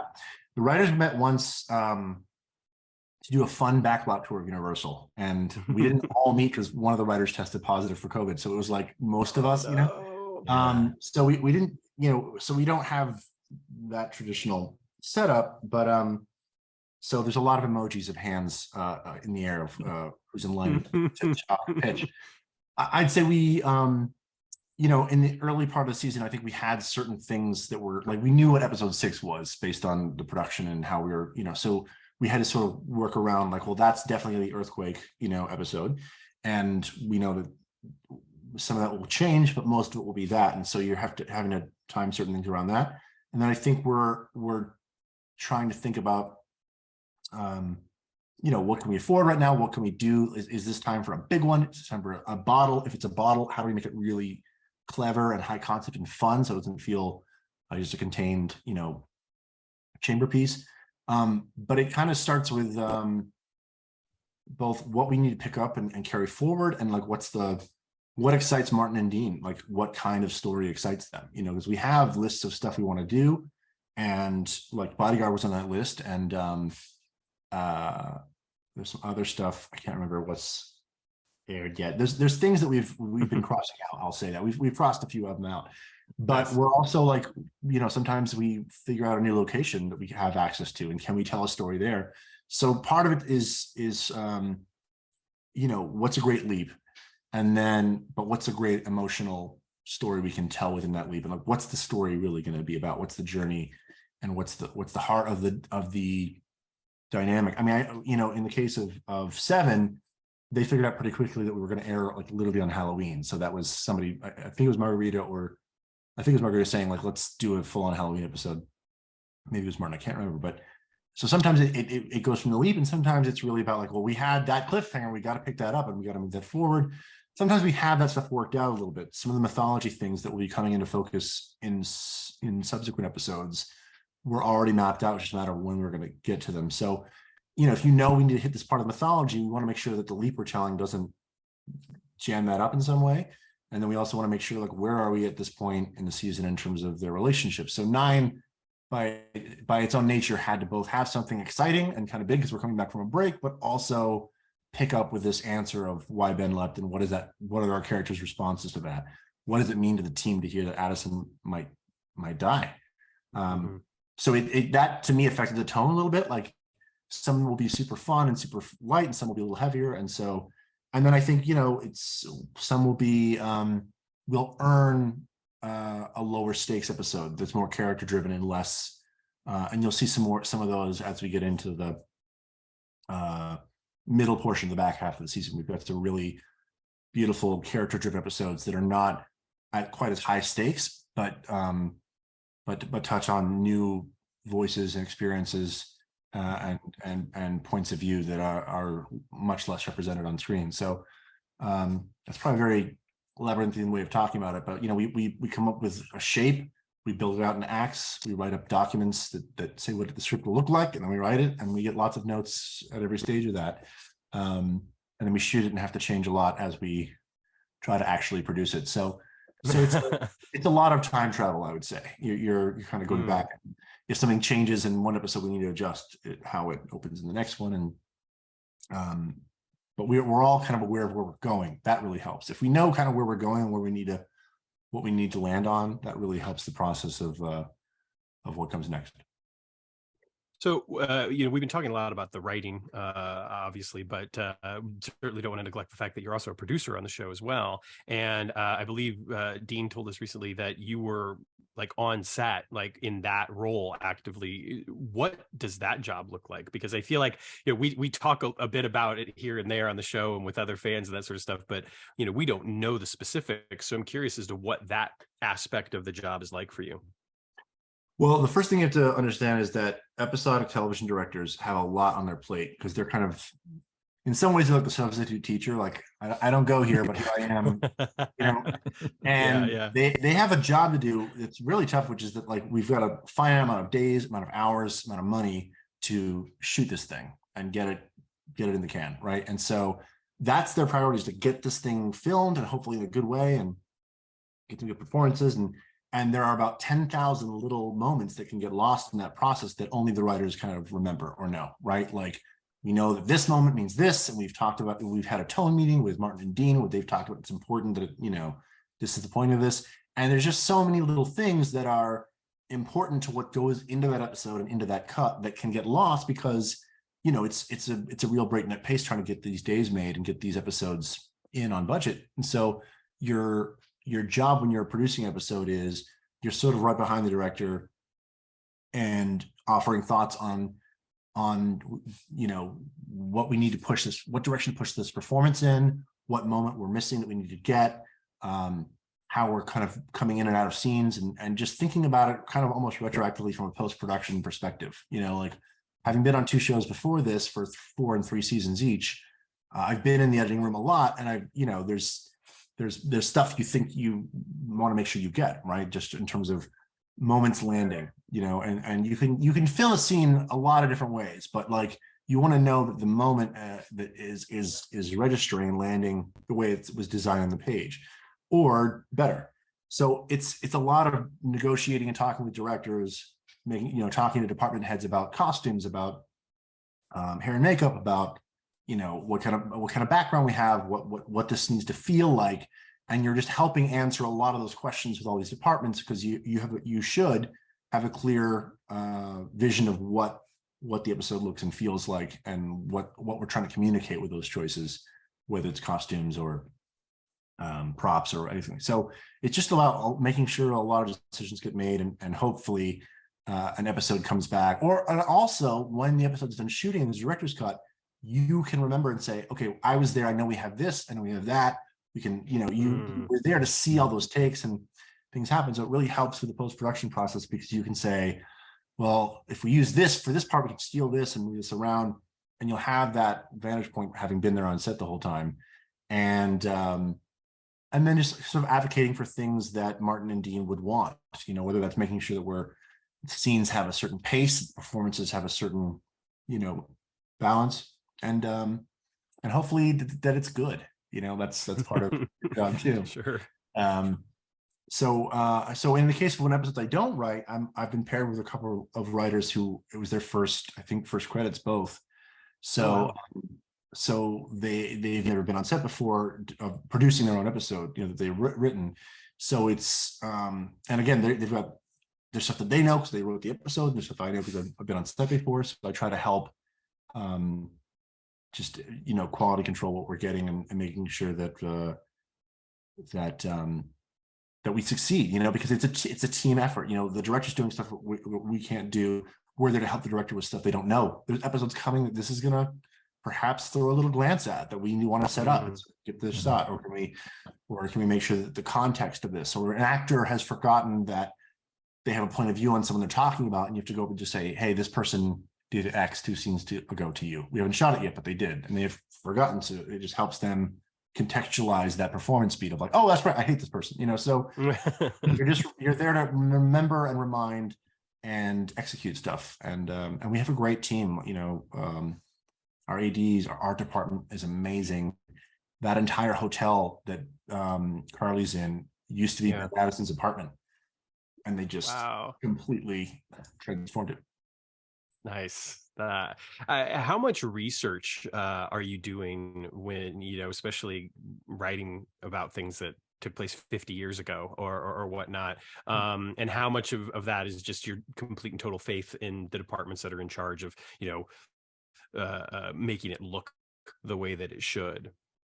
Well, we have assistants on the show that can help out with some of that stuff in the story phase. We have Annalise, our writer's assistant, Emily, our other assistant, are good at looking stuff up. Sue, our script coordinator, is great at catching stuff that doesn't track with other things. But I would say that for us, it's like, okay, well, is this a payphone era? Is the technology that we're inventing for the story or hinging on, does that actually track with this year? Do we need to be in a different year? But I'd say more so like with 103, that episode for me was important to get do some research on the actual experience of veterans coming home at that time. And there's a YouTube channel from the VA called Making the Connection. It's really extraordinarily informative and moving, where it's just video testimonials from vets of different conflicts, different wars, different tours, talking about their experience with PTSD and what it was like. And it's interesting hearing about it from different eras. There were African-American vets from Vietnam. There were, soldiers from Iraq. There were people from Afghanistan. And you really get these interesting portraits of these like really, tough masculine dudes who also did not know how to help themselves, and so that was helpful. And then also there were certain writers in the room who had talked to certain advocacy groups about negative stereotypes and avoiding those, and making sure that we weren't, and it was never our intention, but making sure we weren't painting Daryl in a light where he was his own worst enemy and destroying his own life and just, unhireable and alcohol, So you have to sort of walk a line between what is accurate, also being sensitive, and trying to find a balance of those two things.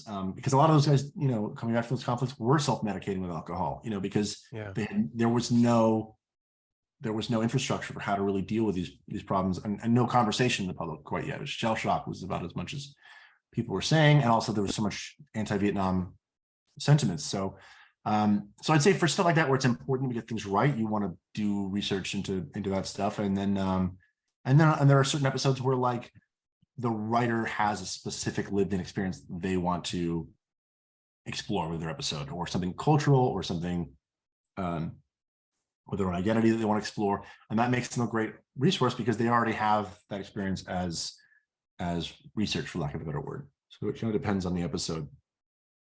Yeah, being cognizant and respectful of your time, I don't want to keep you forever, but I do have a few more questions, and one of which ties into what you were just talking about with PTSD and Vietnam. How intentional was it to include those elements, knowing that in the original series, Vietnam was a huge specter, in particular over the first couple of seasons, and that certainly the treatment of veterans and their mental health is something that show, even in the late 80s and early 90s, explored. Maybe not as in depth as a show like China Beach or something, but certainly it was something that they wanted to deal with. Because for me as a viewer and as such a fan of the original series, it certainly felt like certainly a nod and a thematic link to the original series. But I just wanted to get your perspective on that. Well, I think I wouldn't say it was like let's definitely do Vietnam because of the original series, but we knew there was a connection. We also toyed with magic having more of a role in that episode that we didn't end up going with, but magic did have stuff to do in 4. But there were times where we were talking about how can magic help in the story, and there wasn't enough room to do all that for everybody. But Addison has her own experience. She's our co-lead, and she's with Ben in the Leap, so she really can offer things directly to Ben, so that helps inform certain decisions. But I'd say, once you pick an era, just thinking about some of the socioeconomic, racial power dynamics of that time and the war itself, to me, if we're trying to paint a picture of somebody who got a really bad deal, a really bad hand in life, to me, it felt like, a strong, talented African-American man being drafted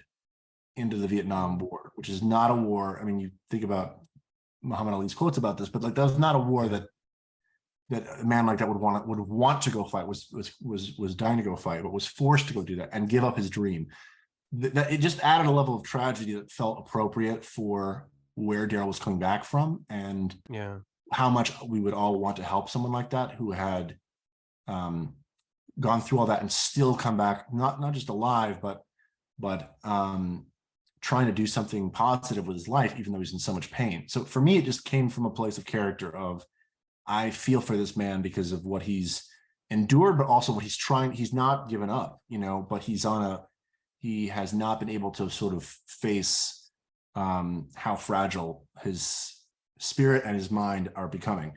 So that's more where it started, but it certainly felt like germane to the series because of the original. So, but to me, it just felt like the right story to tell for a character who needed help, and deserved a bit of good luck. And it felt connected to the original, but not in a way where we were trying to shed too much light on that. It really felt like, and also 70s are, I think, I love 70s stuff for Swan Leap because I feel like making it now, 80s and 90s are always going to get all the focus because it's so in now, for our generation. Yeah. But 70s exists in this nice kind of middle ground between the two shows to me a little bit more somehow.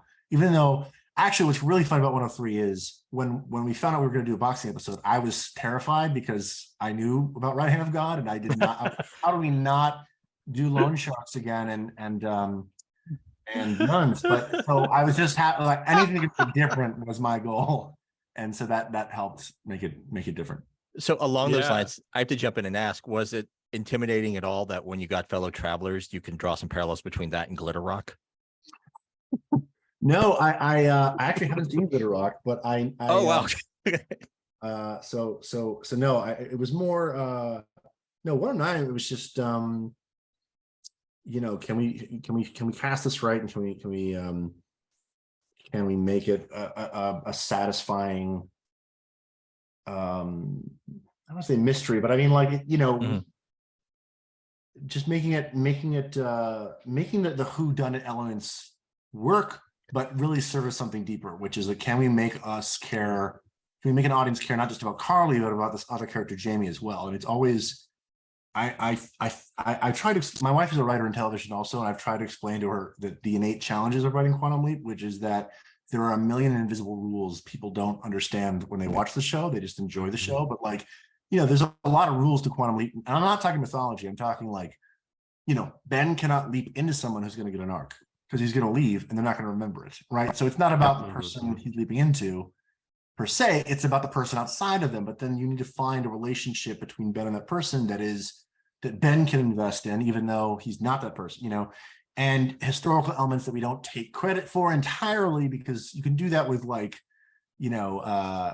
a Buddy Holly riff, but you can't do that with like, the Stonewall riots. That would be inappropriate. So there's little things where you have to find the right balances of things, and we only have 42 minutes, and we have an HQ story that the original didn't have to service week to week. So we have to be really smart about how we're telling those stories, and who we're focusing on, and making sure the audience is connecting with people in the right amount of time. So I think with 9, for me, it was like, can we get the right Carly, but also can we get people to care about Jamie as well, so that in that moment when these two people come back together, and you've got an addict saying, I was sick and I'm sorry, and I really want to make this right, that it feels like something. So I think weirdly that was more the storytelling. Sure. And also the fact that like, it's always hard to do murder mysteries in Quantum Leap, because you've got Ziggy, you should know everything, but for some reason you just don't know, whether it's Honeymoon Express, whatever, you just don't know everything you need to know. So yeah, there's always a tricky sticky wicket to deal with. Sure. I thought that one of the things that Fellow Travelers did well in that respect, like you said, is leaning into the whodunit and having kind of the swerve of, you think it's Trevor, and then it's like, oh no, it's not. It's and I think that one of the things that did well is it allowed, again, for a little bit more of that gray area between the decisions that Ben was making, on behalf of Addison, and Addison's, anger over that, or resentment, maybe anger might not be the right word.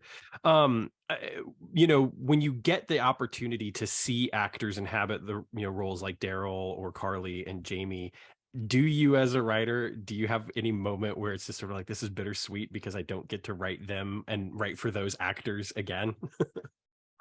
There's definitely, it's less the writing and more so the watching and the collaborating. I think I miss Daryl, I miss John, because I really loved that character, and I loved that actor, and I also thought he and Raymond played great together.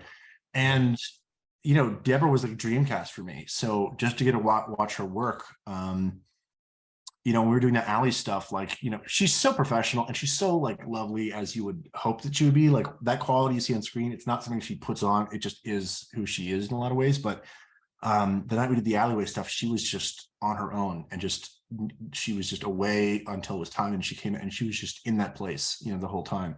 So I think with any project or any episode that you really care about, whenever you see actors rise to an occasion that like most of us cannot get there, it's a magic trick what they do a lot of times, from our vantage point. And so when you see what they can bring to your work and elevate it, it's kind of humbling, and it's and you kind of don't want that to end, because you get to watch it and see them go to these places, and it's this suspense you feel behind the monitor too, of like, like, let's say the first take is not the right tone or the right thing, and when they find it, and it's the same with our cast too, like they'll try stuff, and then when they find the right tone, that right level, it's exhilarating to watch. So that's always kind of a bummer when that's over, because it becomes a fun little adventure that you all go on together, and then it's on to the next, and you're back in the room. What a beautiful answer. I absolutely love that. So to transition to characters you do get to work with again and again, you mentioned earlier about kind of, getting into where these characters came from and where they were going. You had the opportunity with fellow travelers to spend a little extra time with Jen, and Jen is such a fascinating character to me because I feel like early on she was the most indecipherable. I didn't know a lot about her. I didn't know where she was coming from. I didn't, and Narissa is great. And the testament to that is as we've started to find out more about her and she's got more to do, like, again, Narissa's great, right? So I'm curious, like specifically with that character, but I mean, you can talk about any of them, when they do start to open up and you do start to kind of make these discoveries as a writer, how much of that is influenced based off of what you're getting from the actors, and how much of that is just sort of like the directive from Martin and Dean, and how much of that is just that collaborative process with the writers room? I mean, it's everything you mentioned. I think it comes from everywhere. I'm also just thinking, like, the episode I'm producing when we come back from break is something you're going to probably really enjoy. Romy, who has worked with Dean for years, she wrote an episode 15 this year, that is going to be quite a showcase for somebody. But I'd say, I think we're all aware that, like, we need HQ to support what Ben's doing in a way to justify why we're showing it. But we also want to make sure that those characters are continuing to earn their place with the audience, and that means giving them stuff that is beyond just information, but giving them inner lives and histories. But also you have to be careful, because if you try to go too far in a direction, you might feel like you're taking a detour from the episode. So it's always a tricky thing. Sure. Jen and Janice was a great pairing for the season, because they, it was sort of our little quantum version of Heat. They just sort of been circling each other the whole time, and I was excited to finally get them in the same place and go toe to toe a little bit. And I think, I mean, Narissa is just so lovely and funny and quirky, and there's a lot of stuff that, like, even in the pilot that for time gets cut, and she had some really great moments that didn't make it in for time, but we've been trying to get to service some of that stuff, talk about who she is, but also there's stuff we realize we come up with that was not part of the original plan at all. So there's an episode coming later this season where you'd be like, oh, I had no idea that's part of who Jen is, but it's also deliciously fun, so it's going to be a real treat. So I think we want to give, we can't give equal spotlight time to every actor every time on the show, week to week. That's the beauty of episodic television, is we can have a great magic scene or magic moment or story. We can do something really interesting with Jen, and there's some really great stuff coming for Ian that I can't wait for people to see, that both get into who Mason's character is, but also who they what they I can't say too much, but they have some they have some really great stuff coming that we know is there, and we're telling them, listen, I know right now you've got to help us with time travel and Schmeien's jargon, but there's some great stuff coming that we can't wait to get to, because that helps fill in. You asked about the writing process. It's always great to have movements in a season, so it's not just like one treadmill of one thing. So I think there are movements to this back half of the season that are really exciting, that give some of the different members of our cast different spotlight moments and chunks of story to play that are going to be really exciting. And also, like, this is the problem: if you order a show straight to series and you write it all and then ship it off to be filmed, you don't get the discovery things. So on an episodic show, we can see, like, oh, Ernie's great with this, or Narissa's great with this, or Caitlin's great with this, and we can write to this thing. So that's the fun discovery process, right? Is seeing what they give us, hearing from them, and then what Martin and Dean want to do in terms of diversifying their stories while still keeping the main story going. You know, Ian is someone that we love, and I love Mason. They've been so wonderful to watch in some of those little moments where it might just be technobabble. They deliver it so well, and there's such a wonderful sense of humor about them. There was a line in Fellow Travelers that Dean kind of intimated Mason came up with themselves, and I'm curious about the gender binary line that they deliver. Was that Mason? And what's it like when you have an actor that is able to come up with something that fits so well and makes so much sense? Well, I mean, what's nice about our cast all across the board is they're very respectful of the work we do as writers, and they'll say, like, can I try this with this in certain instances, right? But for the most part, they want to follow the flow of the story and the script, but they might have ideas about how to, with Caitlin, for example, having served in the military, if there's something that's not factually correct, she'll be able to say, it's actually this, we say this, so she can correct that stuff. That Ian line you're talking about, I think probably what happened, based on what I remember, I'm sure Mason made a comment or something. Mm-hmm. It got back to the writer's room. We were working on a line, and then we have a fantastic trans activist and writer named Shakina on our show. Shakina was like, I would write it this way. So then, we have this sort of melting pot of collaboration going on. So that it kind of goes through different channels and then it lands what it is. So there's certain things where you're like, does this feel right to you? Or on the day, if something's not feeling right, they'll ask for an alt, and it's like, you'll pitch an alt and we'll try to find the thing that feels right, or, and that just comes with kind of creating a relationship with these performers where they feel like we believe in you and you trust us. And so we can help each other make this feel the way we want it to feel. And we all know what we're trying to do with the story. So how to make it feel right to you so that you can deliver it the right way.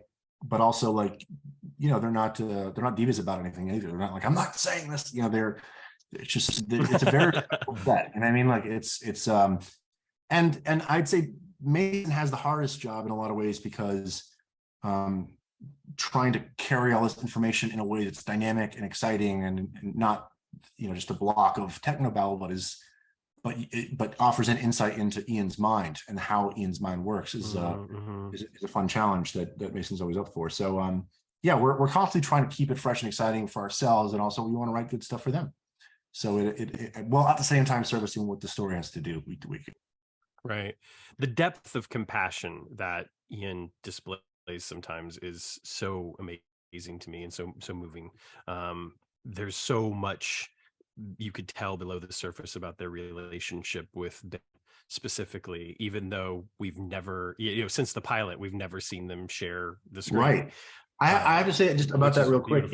It's really funny how, I think maybe I might have caught one of your episodes where you talked about this, or somebody did, but if we hadn't had done the new pilot, you never would have seen this team together entirely.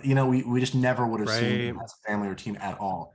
And I'm so glad we went back and did that because A, I thought the cast sold it incredibly well that moment, and B, it in hindsight, it's really tragic, but it's something that we're having to sell all the time now is how do these actors sell this idea that they're longing for someone we don't actually see them with week to week, that they miss this person that you're not actually, together with. So I'm really glad we have that new version of the pilot where we did see them all together. But I also am hoping that as our series goes on, we get more opportunities to sort of reconnect them in different interesting ways because they are a found family. And so we're hopefully going to find ways that can, better dramatize that. Like maybe putting Ian in the imaging chamber? Well, listen, you can't just write the show yourself and ask for, listen, maybe in season 5. I don't know yet, but I think no, I'm just kidding. There are a million ways. Listen, it's Christmas as we record this. You can ask, put it on your list, but I don't know. We're hopefully going to be around for a while. So we have one of the joys of having a cast like this is we're going to find ways to remix and reinvigorate the week-to-week formula and how we do things. So we have limitless opportunities. It's just a matter of when we try new things and how we're properly honoring the mechanics of the show and the dynamic of the show between Ben and Addison, which is, you know, speaking of lines, I'll just say this. There was one adjustment Caitlin made on 109 that I thought was really powerful, which is the scene between the two of them on the patio, the balcony. The line that was scripted was when she's talking to him, when he says, "Is this about us?" And she says, "I can't understand why you wouldn't tell us the person you love that." And the line was, "We're a team, Ben." And when Caitlin performed, she said, "We were a team," in the past tense. Oh. And she looked at me and she was like, "Is that okay?" I was like, "That's so sad, you know, just were something, you know, because that's what he gave up by jumping in this machine." So yeah, there's lots of riches that our cast offers is that we just have to sift through and, you know, put together. Yeah, that was an incredibly powerful moment. The songs in Fellow Travelers, did you write those songs for the episode? No, I'm glad you brought that up. So Dean Georgiaris, our co-showrunner, has a friend who he worked with, a composer named Jamie Jackson, on a show called Bluff City Law. She was his composer. And so when we started talking about this idea, he's like, "I know exactly who to get to do this song." And the main idea was this idea of a traveler that Carly sees herself as, that the lyrics could in some way reflect back on Ben's own lonely journey as a time traveler. And so that was sort of the main gist of it. And she and Jamie did an amazing job and got like I had a whole Spotify playlist I sent over of like stuff we were talking about as sort of reference points and such. But and then like her first pass, Dean and I heard it and it was fantastic. And then we said, also we need to be able to turn it into a ballad at the end for her and her sister. And she had a version of that. And I was just like, just make sure it's a little hopeful, you know? And so she did both. They were beautiful. And it was really powerful just watching Ben and Addison listen to that at the end. I got Before Sunrise vibes, just watching them sit back and listen to the music quietly. So yeah, Jamie did an amazing job, and we named Jamie after her. That's awesome.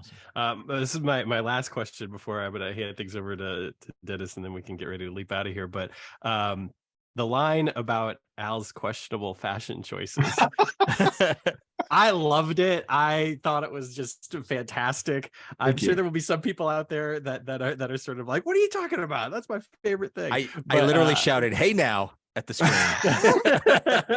Well, listen, where did that come from? I mean, other than the fact that they were questionable fashion choices. Well, listen, they're amazing fashion choices, but like, you know, if you look at pictures of your parents in any era, you're gonna it's gonna look different. And just as everything you're wearing right now, your kids are one day gonna say, "What was with all the, you know, the long sleeve tees?" You know, people are gonna have opinions in the past. So who better to have an opinion on the past than Al, who had some of the greatest costume choices of all time. So it just felt like we needed a moment. I wanted there to be a moment of just a sweet moment where these two people sort of had a little tiny microscopic connection, and it felt like sort of just chuckling about Dad's duds was a fun way to do it, and it just gave it, and it showed that Jen saw Al as a person and not just like a military figure. Like he was a personality and a person that I think Janice probably fondly remembers. So I think that was and I thought people who remember the show would have a bit of a chortle about it. For sure. You know what? I lied. I'm going to ask you one more question. Okay. You mentioned Deborah Pratt earlier, and we talked a little bit about her presence with Dean as well. And I would love to hear your perspective, because you mentioned, you know, like she kind of came in and, you know, talked a bit about the show. What has her presence meant for you, and you know, how has she kind of functioned up until this point? And we know she's directing an episode. Obviously, she's, you know, got a producer credit, and she's clearly around a lot, which we love. We love her. But I would love to hear, you know, just personally, well, I mean, professionally as well. But like, what does her presence mean for you on the show? Oh, it means a lot. I mean, I think it's tricky when there's a successor to an original show, I think, for any creative artist. And I think we're really fortunate to have Deborah, because she's been trying to do this for a long time. And so, you know, it's funny, she just got like the crew a bunch of Quantum Leap hats as a congratulations for the season 2 renewal. She's been trying to do this for a long time, and has a sense of ownership over Quantum Leap, and believes in what it means and what it stands for, and what it should do. And so she has great ideas. She's also has really important information, because it is, like I said before, it's a tricky show to write. It's not your average time travel show in a lot of ways, right? Because of the mechanism of how it works, the spiritual DNA of it, and the balance of tones is something that she knows really well. And she's also a performer too. She's not just a writer, she's also an actor. So she's, every time I'm on set for an episode that I'm producing, Deborah's there, and she has thoughts on whether it's background or actors or backstory for a character or a moment that we should get. And also, I'm not gonna lie, if she likes your episode, it's a big deal. It's nice to know, like, because you don't want to feel like we're like, that we're not making Deborah and proud of what we're doing with it's a responsibility that we have, right, to continue something that people love and care about, and on a deeper level have a childhood love for, a lot of us, right? So that's the deepest creative artistic connection one can have, kind of be imprinted on, the stuff that we saw when we were young. And so having Deborah's blessing and also her guidance has been great. And I'm also excited that she gets to direct an episode, because it's furthering her own journey as an artist and a creative professional to get to direct an episode of this show. And and also it's fun to just ask her questions about, what did the room think about this, and what were your, what's your point of view on that, and what was this like? And so it's always great to hear those stories right from somebody who was there in the room where it happened. Dennis? Drew, thank you so much for doing this. We really appreciate it. I said this when we wrapped up with Dean last week, is like, I have a ton of questions I want to ask, but they're not fair. They're along the lines of Sam asking, are we ever going to see Ian in the imaging chamber? And part of me, like, because I have some theories, like, coming out of Fellow Travelers, I don't want you to answer them. I just want to throw them at you and just see how much of a poker face that you create have. a poker face here with my hand. But I don't. I'll give you one. I'll give you one, and then we'll just see how I respond. All right. When Ben catches up with Addison in the future, when he's going to save her, does he find her in real time, or does he find her as a leaper? Wow, either his connection's frozen, or he's really got I didn't hear it. So that's all you would have gotten for all those questions is just okay. Awesome. Well, that's all they needed to know. Drew, thank you so much for doing this with us. We really Thanks for having me, it. and thank you for just all the coverage and support of the show, and we're just happy that people are enjoying it, and hopefully we get to make lots of them, as we're going right into season 2, so there's no stopping. We're literally gonna go right into it. So I can say that I'm in the future right now, and I can tell you end of season 1 is going to be epic, and I think everything we're talking about for season 2 will also be pretty special. That's fantastic. I'm so looking forward to it. It's wonderful to have something to look forward to, on a weekly basis. 100%. And this has absolutely been it. I've loved so much of what you said, and you're brilliant. And thank you so much for being here. I hope we get the chance to do this again, because I have so many more questions. And we love the show. I love so much about what the show represents, what it means, what it can be. And it's clear from the conversations that we've been fortunate enough to have with, like, you and with Dean, with other people involved with the show, that you all feel the same way, and as such big fans and people who are devoting time to do this podcast and hope people listen. It's really, really gratifying to be able to have these conversations and to just see the passion and to see the intelligence and heart with which you approach the show. So thank you so much for your work. Thank you so much for being here. And, it was an honor. It was an honor. Thank you for having me. Thank you for watching and covering the show. And And there'll be some great episodes coming from other writers the rest of the season that I think you'll really enjoy. And I look forward to your reaction. So there's gonna be some. I wish we could talk about it now, but I'm in the so we'll meet up at some point down the road. But sounds fantastic. Thanks so much, guys. Have a great night. Thank you so much, Drew. Happy holidays. Thanks, Drew. Happy holidays. Bye. Bye.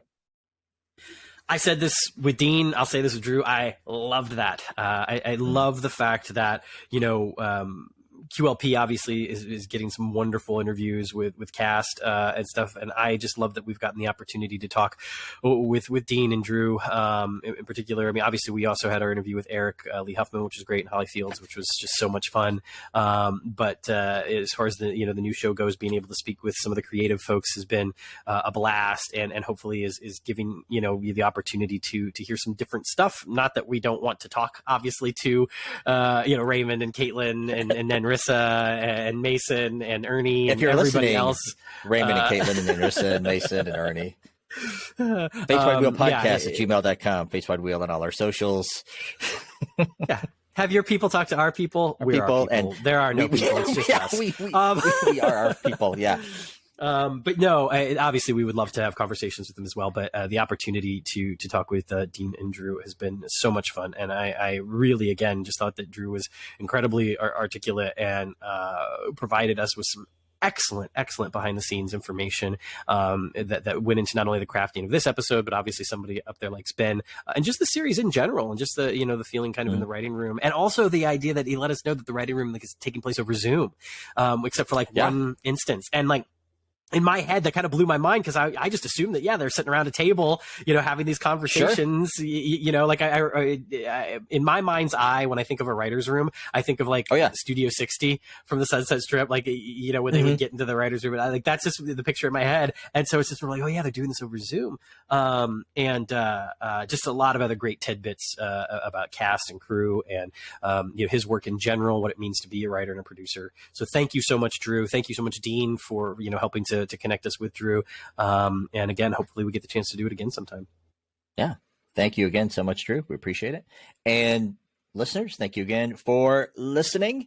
And we'll be back next week. We don't, as of now, we have not got the screener. We don't know what next week's episode is called.